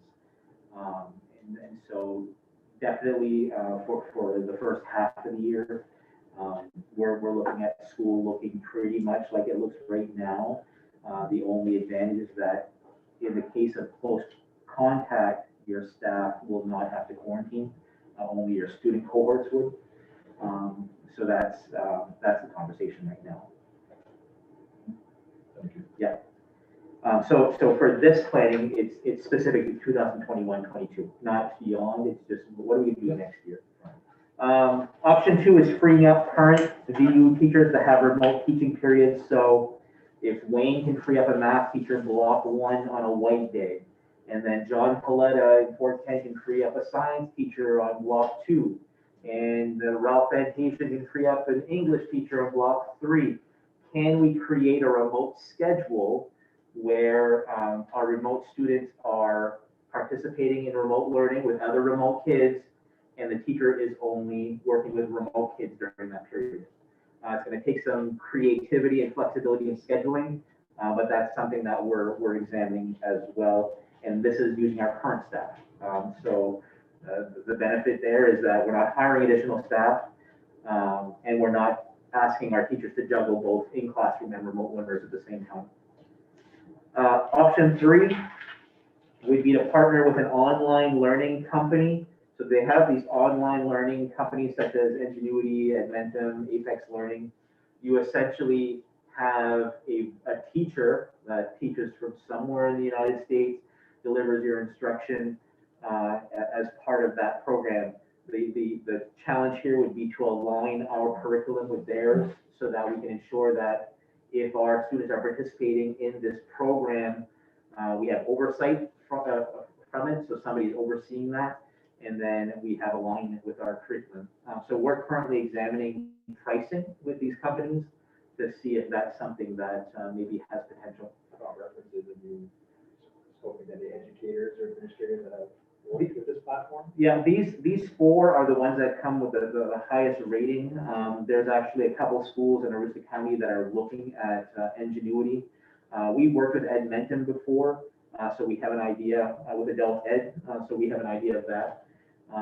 But it's all pretty new in conversation, so I just went with higher ratings and started there. And then option 4 would be to expand our current TOPS Academy to include a remote learning pathway. So we have TOPS Academy, which is the other pathway to success, which is alternative ed. But what if under TOPS Academy, remote learning was a pathway, and essentially TOPS Academy would be the overseer of remote learning. The way that we see this possibly working is option 3 partnering with option 4. So I mentioned to you, option 3 partnering with an online company, but who would oversee that? Well, we would look at our TOPS Academy umbrella to oversee, checking in with students about how they're doing in their playlist for that platform. So we're toying that around as well, and possibly maybe even looking at expanding our TOPS Academy staff to be able to do that. All just, things right now we're just looking at, examining, and hopefully we'll have a recommendation sooner than later that we'll bring to you. But I wanted to bring you into the conversations that we're having so that you know that we are planning now for next year. Questions, thoughts? I'm trying to be like teachers and student teachers that are graduating in May and ready to teach. I think they would be interested in a platform like option 1. Well, here's the thing we talked about. If you're now offering remote teaching for remote learners, you've just opened your pool of candidates to anywhere, right? In the United States, because we can hire a teacher out of Florida who's certified to teach in Maine, and they can deliver remote instruction from wherever they are. So it's kind of exciting when you think about we'll have a bigger pool of candidates, hopefully, depending on how we approach this. One of our elementary remote teachers right now, Ms. Julie San Clemente, she is doing a wonderful job with our elementary learners, and there's discussion of her possibly relocating with her family. If we're going to bring her back, I'm okay with her living in Portland and still doing this because she's in virtual land with her students. So, it's there's one, you need to be more. yeah, exactly. Be positive, you have one. The last thing I have under this one is just we are planning for the use of ESSER II funding ideas, taking a look at, big ticket items first, and big ticket items would be staffing. So once we have this ironed out and figuring out how we're going to proceed with remote learning and other staffing, we'll see how much of that ESSER allocation needs to be applied to staff. I know that when I spoke to the admin team this morning, Wayne was the one who spoke up, very loudly about our temporary support personnel that we brought in this year. Essentially, using this temporary support personnel to fill in here, there, whatever. It's been a godsend, and possibly bringing that back. And then we'll have to have conversations about nursing services as well as remote teachers. But in addition to that, we're also going to start demoing some different technology that has been brought into some of the other schools, some smart touch displays and some different things. So we're looking at that right now and making sure that we're trying to get exactly what we need. We're also aware that if this $1.9 trillion package goes through the Senate, that's going to be a whole other set of allocations for schools. I think there's $130 billion set aside for schools and that. So we will be looking at other subsidies moving forward. So we'll keep you updated as we have some recommendations to bring to the school committee. Can I just ask a quick question? Yep. I don't know if this is even, anyway, So since we're not getting a new school, can some of those funds be used to put money into the high school? No? Okay.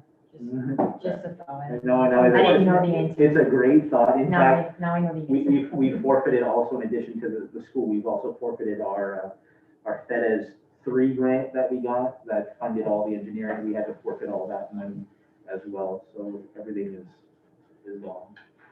Okay. Yeah. Um, Yep. It's a good thought.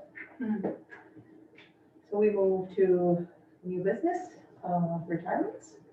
I do have a retirement notification. I never imagined when I started my employment with the Madawaska School Department on October 31st, 1985, under the direction of Mr. Roger Martin and Mr. Donald Guerin, that I would someday write this letter, my official nomination to you that I plan to retire from my position as Guidance Office Administrative Assistant after the 2020-21 school year. I tremendously enjoyed working in the Guidance Office for the past 36 years. I will miss the interactions with administration teachers and my fellow administrative assistants, as well as we share a special camaraderie. I will most importantly miss working with all the wonderful students here at MMHS, watching them grow into young adults and hear about their successes and accomplishments when they return and visit Madawaska Middle High School.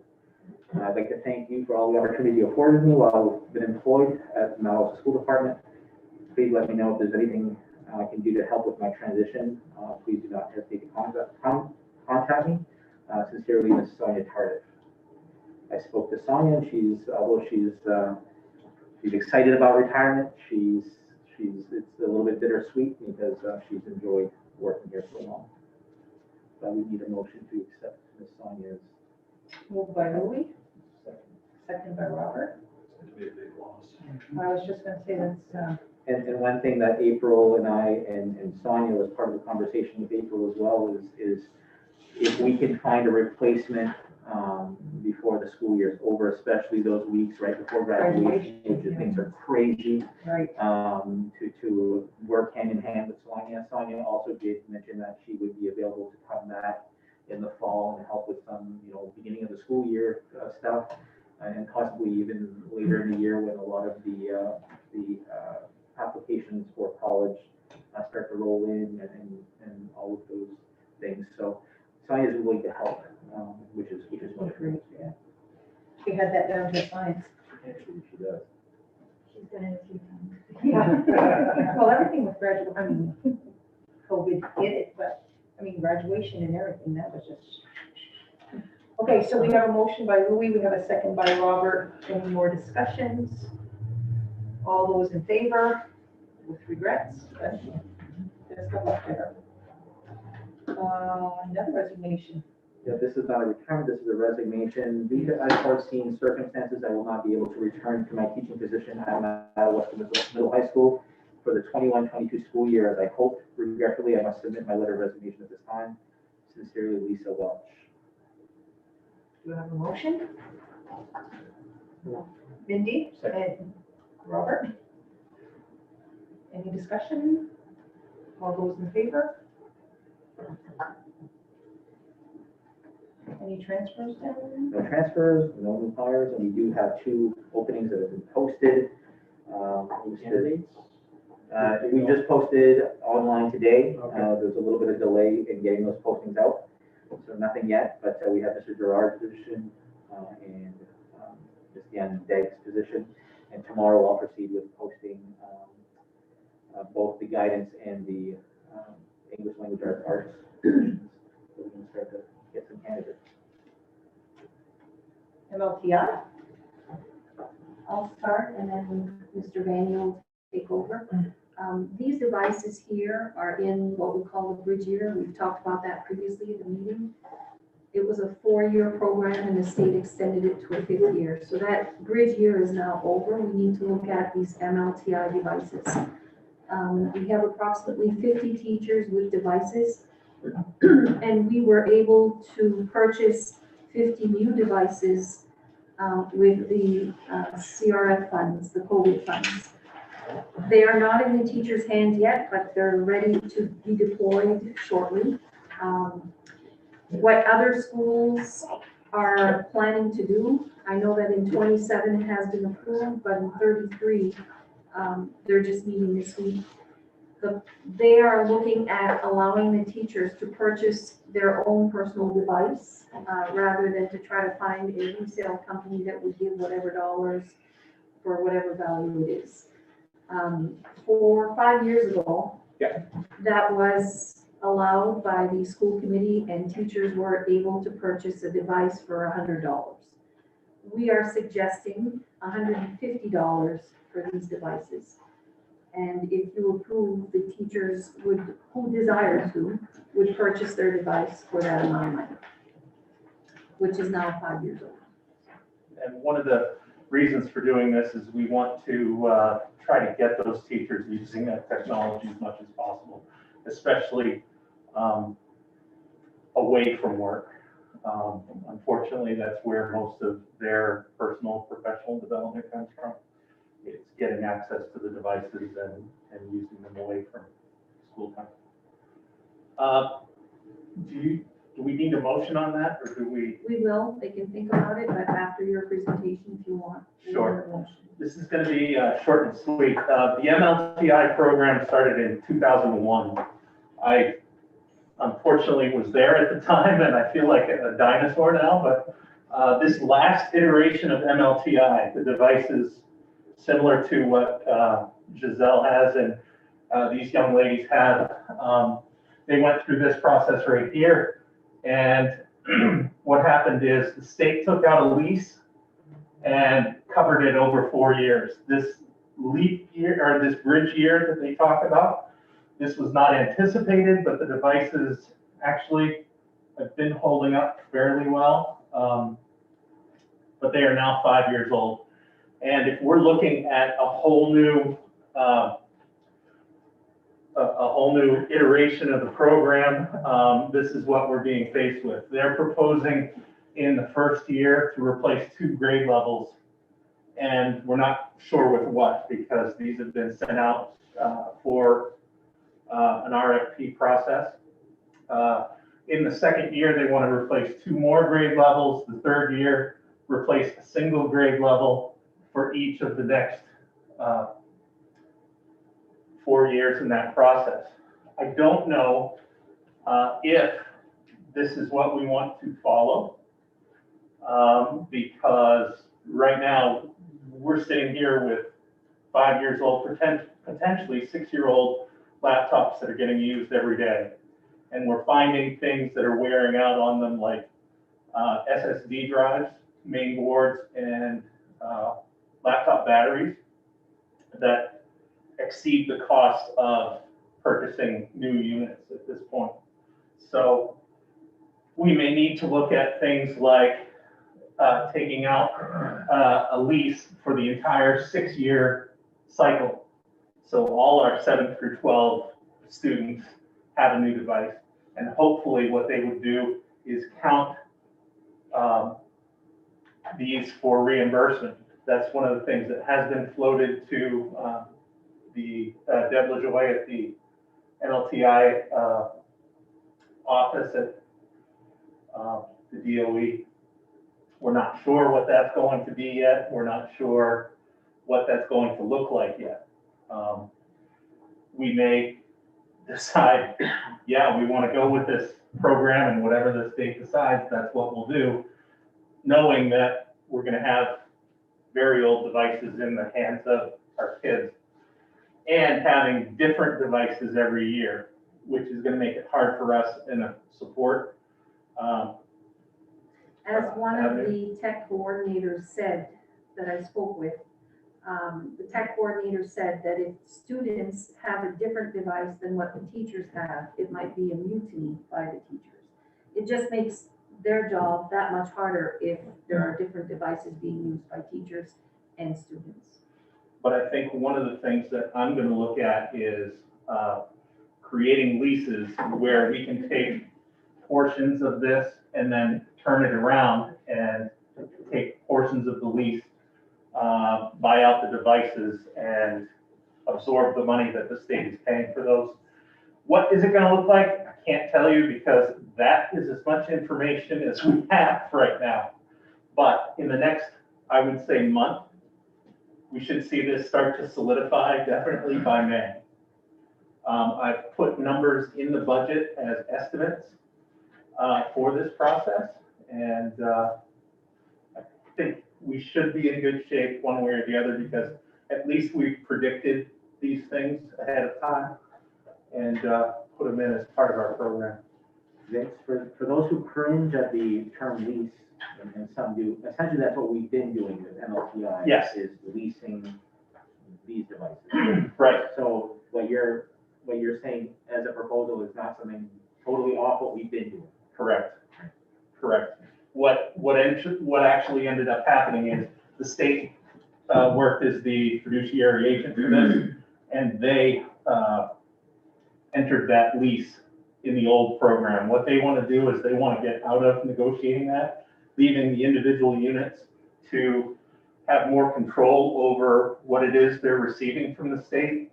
And in doing so, they want to say, hey, here's a grade level, here's a grade level, here's a grade level, and get it so that it's predictable at the state level that this is what we're going to allot for each.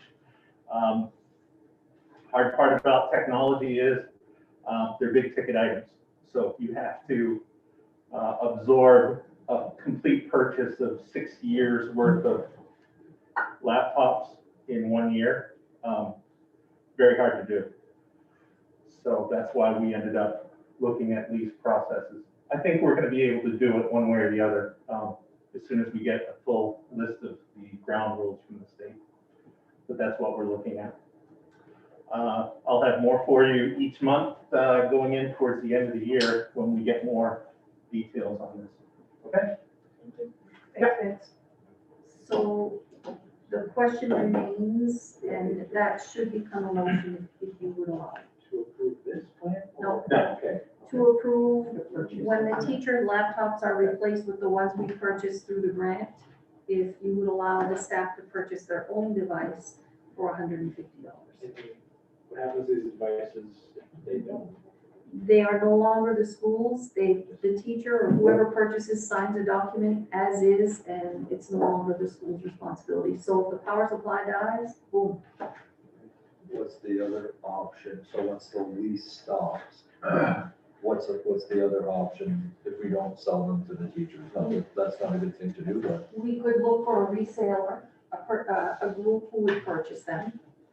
And those do exist, but then they go through them and figure out what's the value based on what's working, what's not. Vince, are there other? Right, and that's very flexible depending on which company you deal with, Louis.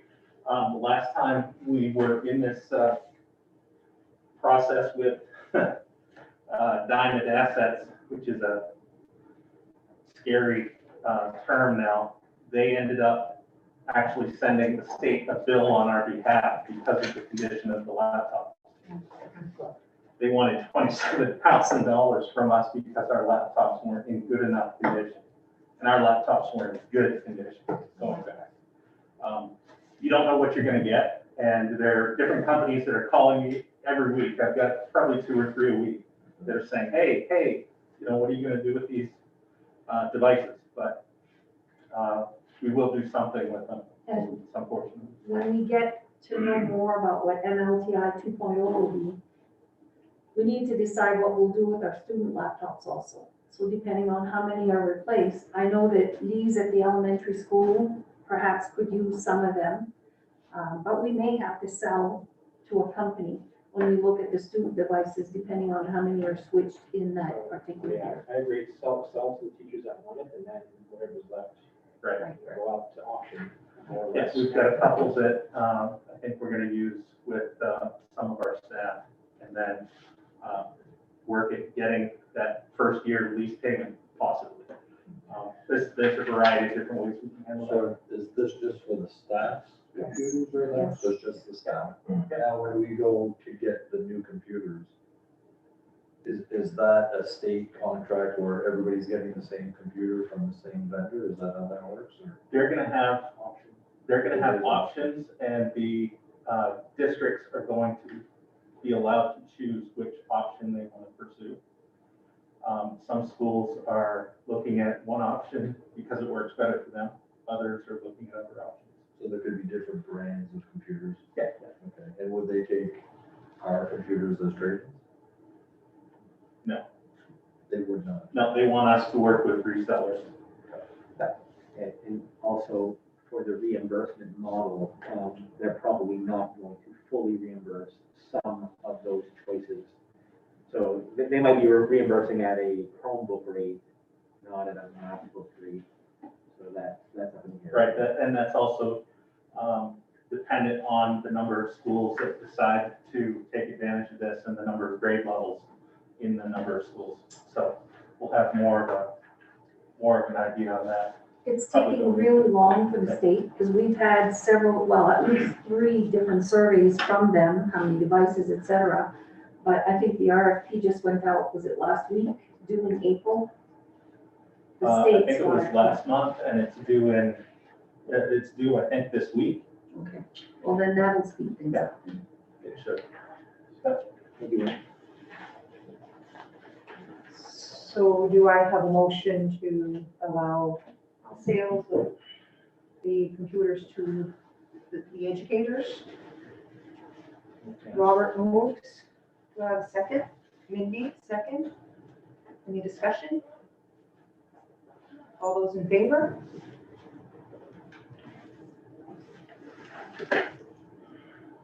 No professional development. You have a proposal in front of you in regards to snow days that we may have in the remainder of this school year. As you know, the current state of emergency does allow for us to not have to make up student snow days because of the minimum number of required days, and making up a snow day that occurs on March 1 on June 22 is never advantageous for anyone, especially students who have had a long trying year. So that's good that we have that flexibility with students. With staff, however, our staff do have contracts or agreements that require them to work X amount of days. For example, our teachers, need to work 182 days in their contract. So if we give a snow day to students, and the students don't have to make it up, the staff still have to make up that day. And we need to work on what's going to happen with that.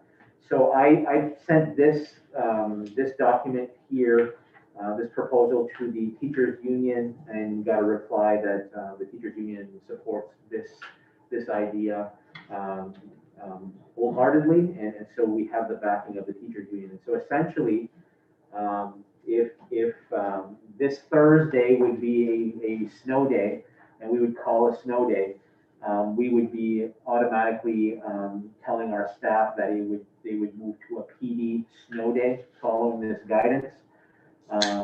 In the guidance, we're referring to education staff as teachers, ed techs, social workers, guidance, therapists, administrators. So people who essentially work that school year or a little bit more, not so much hourly employees, because hourly employees can flex their hours to make up the hours throughout the week.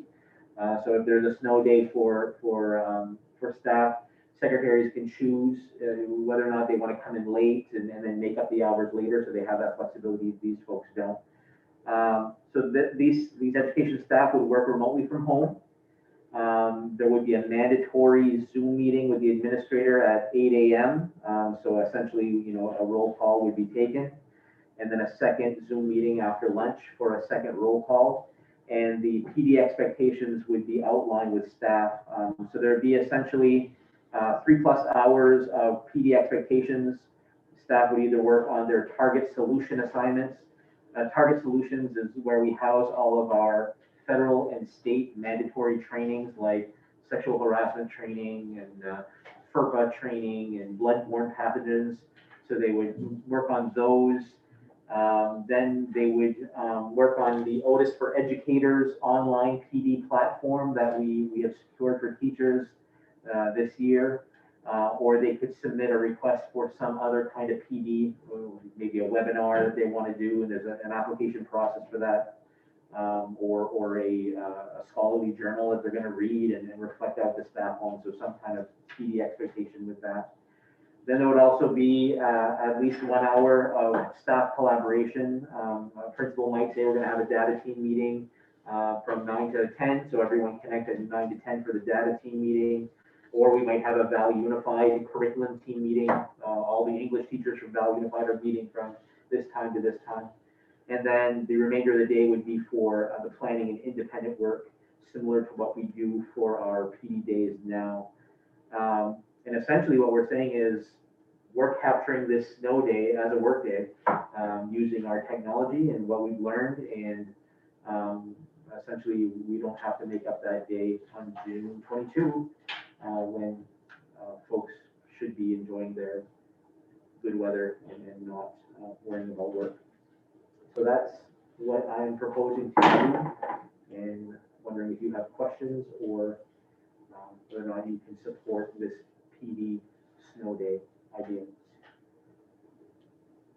I will say there's also a lot of discussion going on right now about the future of snow days around the state, when we can now move to remote learning so efficiently. Working on those things that are currently a hiccup. One is the food lunch service mandate that we have, and then the second one is there is some current language in law that actually does not allow for remote days to count as snow days. So the DOE is looking at tweaking some language. If we can iron out those two things, we might be looking at the end of snow days as we know it pretty soon here in the future.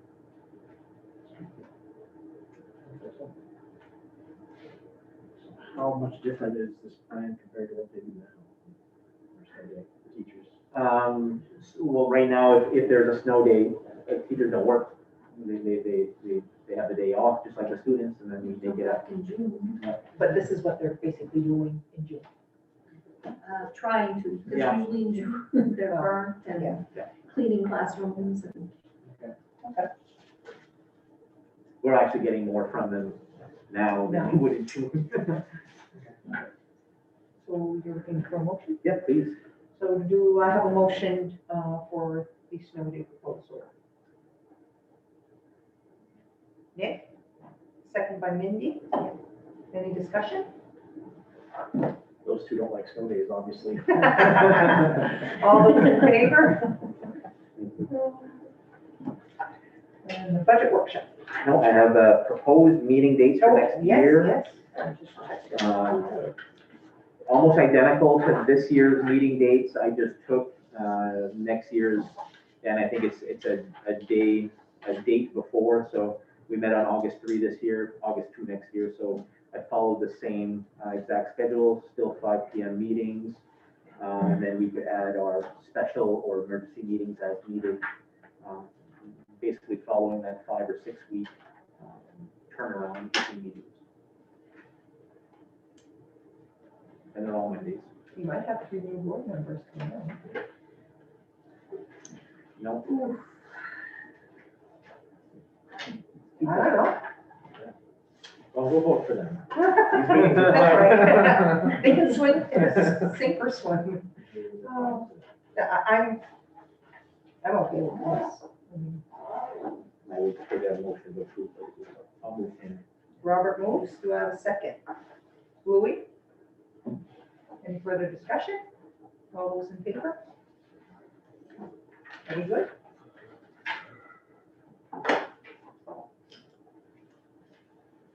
The last thing I have for you is just an overview of the budget process.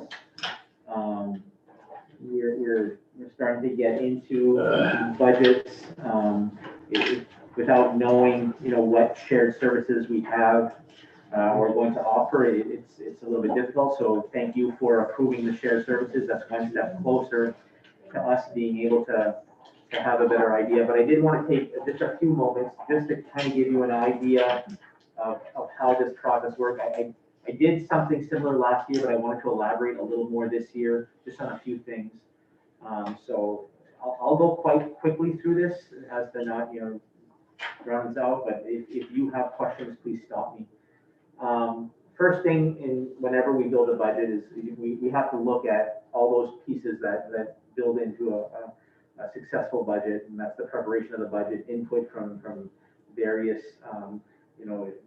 various stakeholders, but essentially most from our staff about what their needs are, then creating that budget and building support within it, then communicating it and working within policies. So it's all part of the process that we make sure that we're following every year.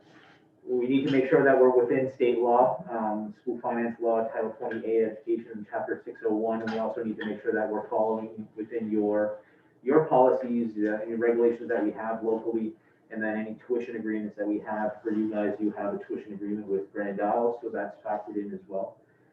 And it's essentially a 5-step process where we're following, this process throughout the course of planning. And I'll get into each step just briefly. Step 1, trend analysis. We review audits, and we just got your audit back. So next school committee meeting, we'll look to share those audits with you and what the findings were. Review those patterns of expenditures while you get a financial statement every month, so you can look at it, but we're also doing the same thing of looking for those patterns. Analyzing the EPS formula, spending in other districts compared to ours, especially districts similar to our size, seeing if we're doing things right. Then we have month-to-month analysis and review for patterns of revenues. It's not only wise to look at the expenditures, but you have to look at those revenues as well in order to build that budget. Step 2, student enrollment is the driving force behind everything. So always looking carefully at enrollment projections.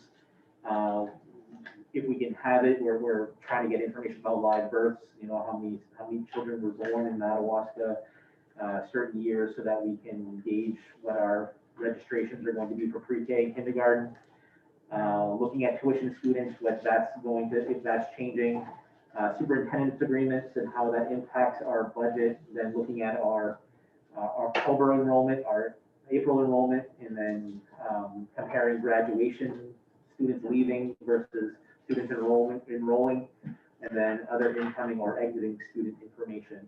This year, as an example, we've had an influx of homeschooling due to COVID-19. So taking a look at, trying to get information on whether or not those students are going to be coming back next fall. We're looking at sending out a survey to homeschool parents right after April break, just so we can start to see a better picture on whether or not we're recapturing some of those students who have left us this year, because we do not get the subsidy for those homeschool students.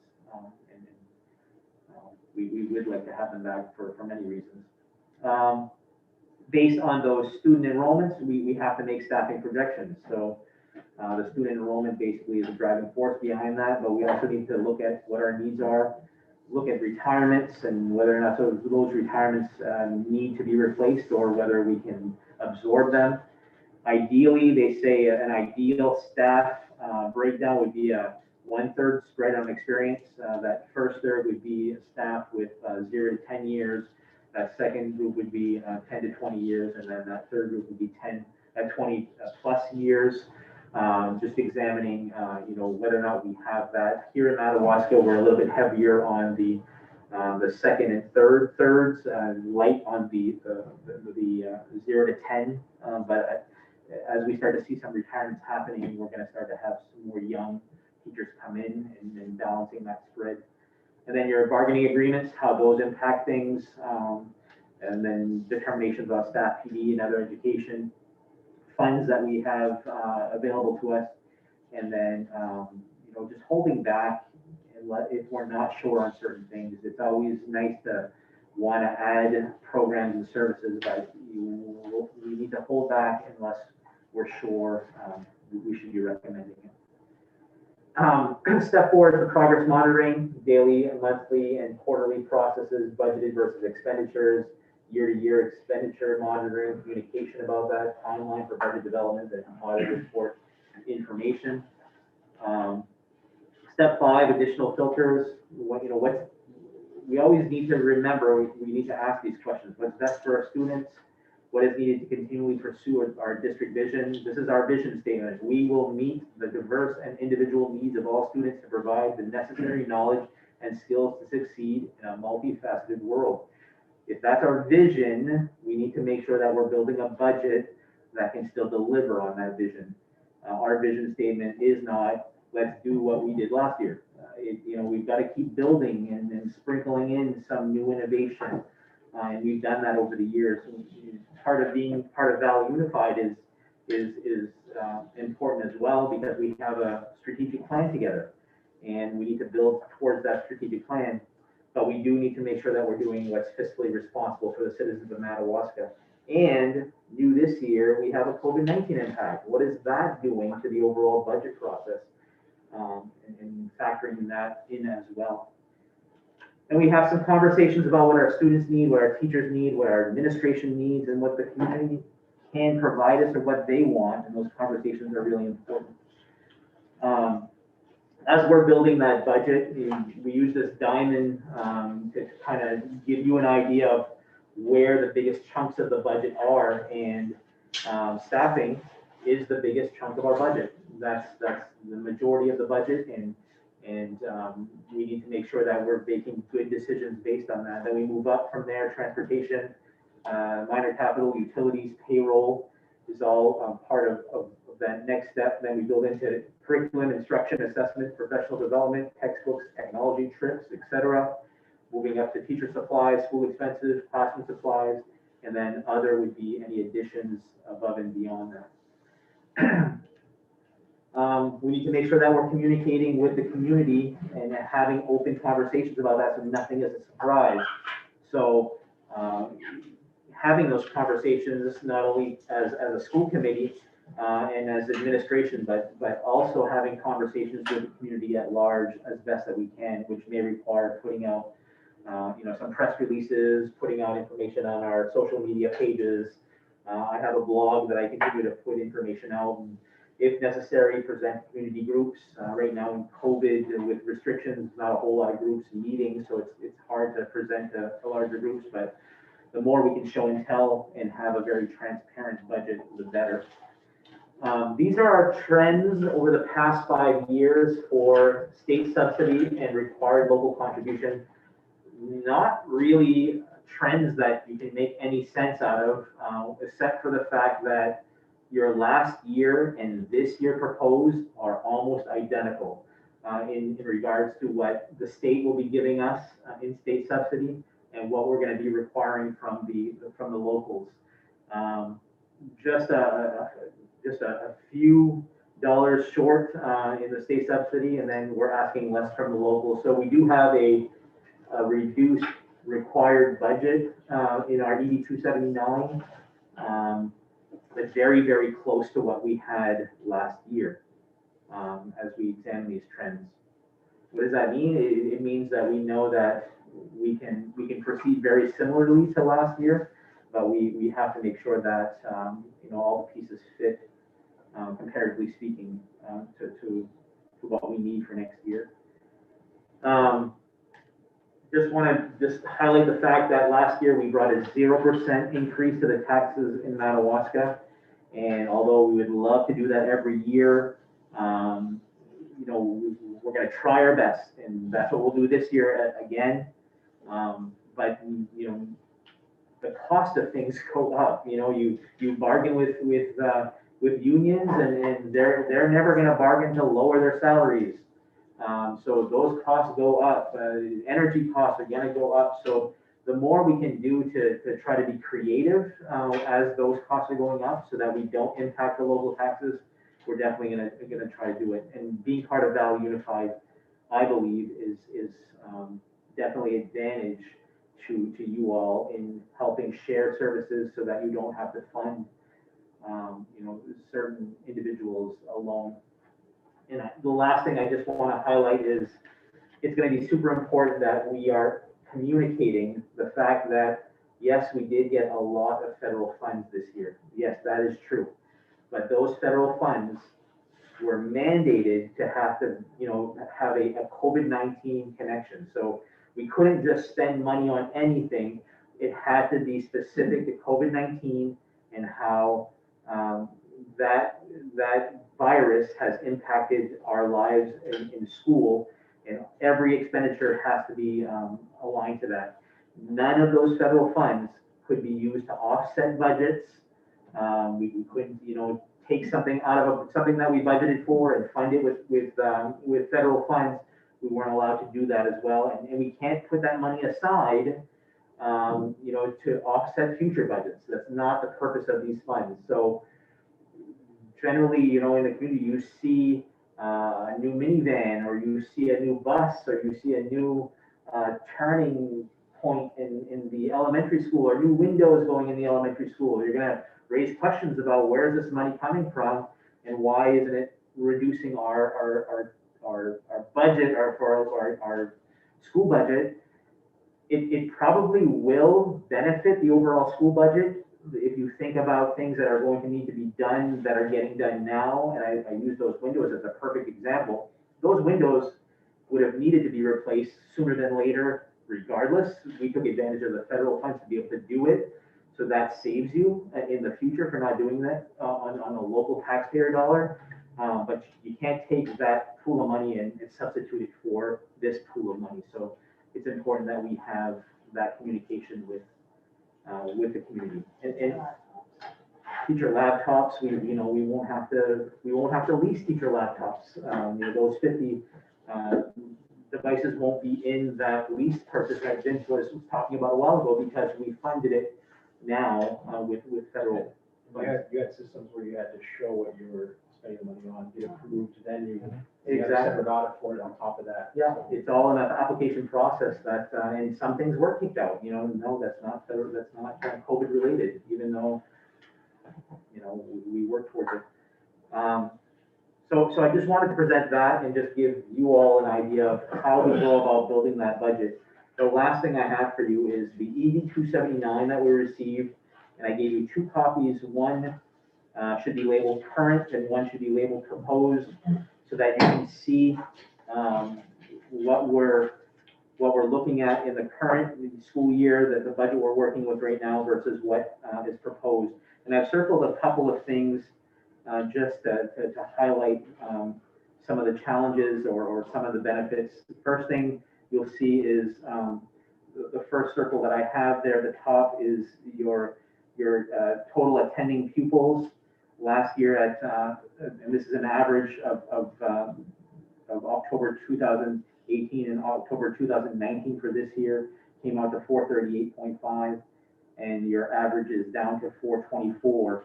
And I say that for the proposal because student enrollment drives everything. This whole formula is driven by student enrollment. So the less students you have, the less funding you have. But the DOE has made some tweaks that have helped us. One of those tweaks is the student to staff ratio for your elementary students, your elementary ages 1 to 5. They bumped that from 17 to 1 last year to 16 to 1. And that ratio does help us out a little bit. Also, if you look further down, you'll see some of the factors in category D, other support per pupil costs. You'll see that they've changed some of those numbers that they're multiplying by our student enrollments. Pre-K to 8, you'll see the 45 has bumped up to 46.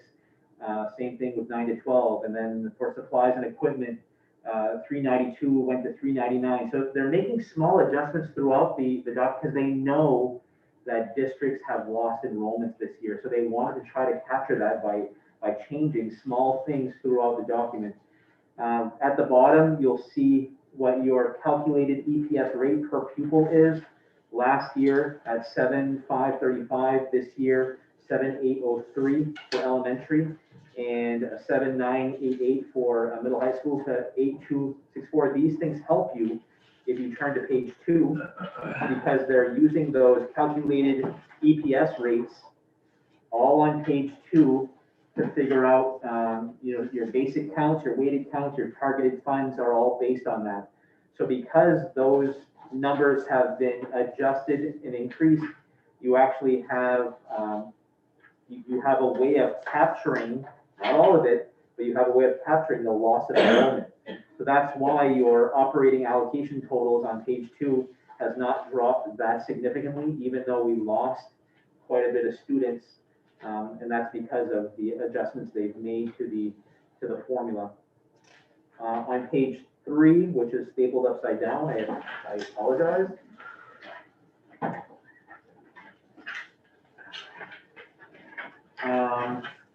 You'll see some of the other subsidizable costs that we get. So GT program, you'll see that we've lost about $12,000 in allocation for our GT program.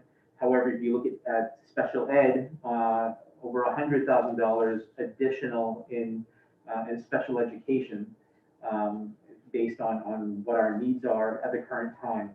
You'll see that this year we have no bus allocation in our ED 279. So the way that this works is we buy a bus and then we get reimbursed the allocation for the state share of that in the formula. We don't have that this year, and it's because we examined it. And what did we find out, Giselle, regarding the bus allocation? The bus allocation for the current year may be brought down by about 10 grand. And the proposed will not change because we did not purchase a bus during this calendar year. Right. We got a COVID bus, which is not part of this. We didn't get a bus on the regular budget. Like double dipping if you put it here. Right. Yeah, so that's why you don't see that. So that's why that total has gone down on that page. Then on page 4. And while you're turning pages, we are okay with buses, but we need to keep planning that in 3 years, we'll need to start purchasing again. So we need to probably create a designated reserve fund for buses. Thank you for going this with that. Yeah, no problem. I planned that just for that piece. You'll see that on page 4, the mill expectation has gone down from 8.18 to 7.9, and that does have a factor as well. Some communities had a mill expectation that went up and negatively impacted their ED 79. This one didn't do a whole lot of damage for us. On the 5th page, you'll see it in line 8. That's where you get your allocation for being part of an education service center. Last year was what, 20,300. This year, 18,903. And I don't know why. It's based on student count. Oh, it's based on student count. So that's the allocation for being part of that education service center that you get. And that brings you to your adjusted state contribution. You can see last year, 2,946,000. This year, 2,948,000. So like I said, almost identical. And then you'll see your local share. I circled it on the current, but not on the proposed. Your local share has actually gone down. So what we require from the locals went from 46.61% to 46.39%, which means the state share went up.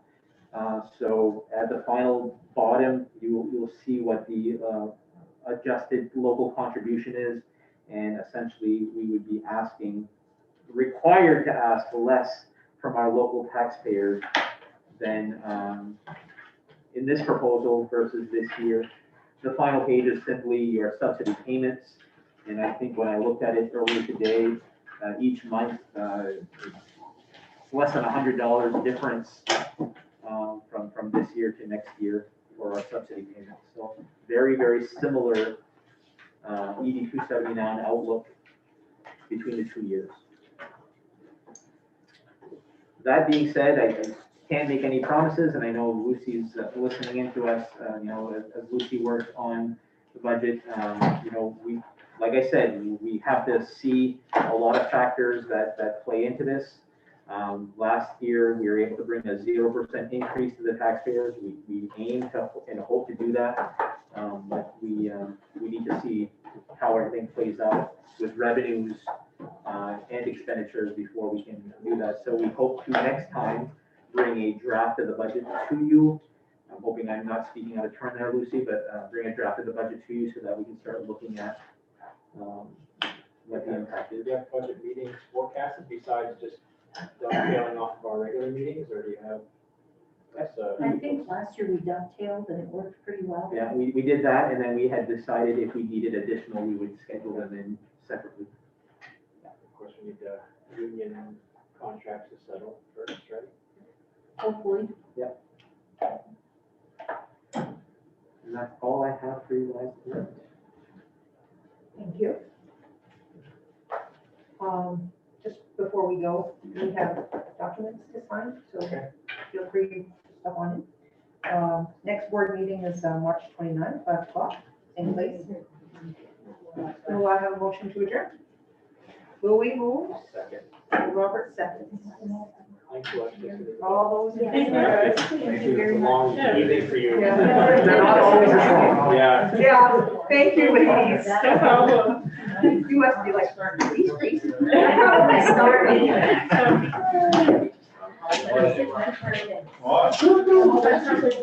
We're all. Those things. When,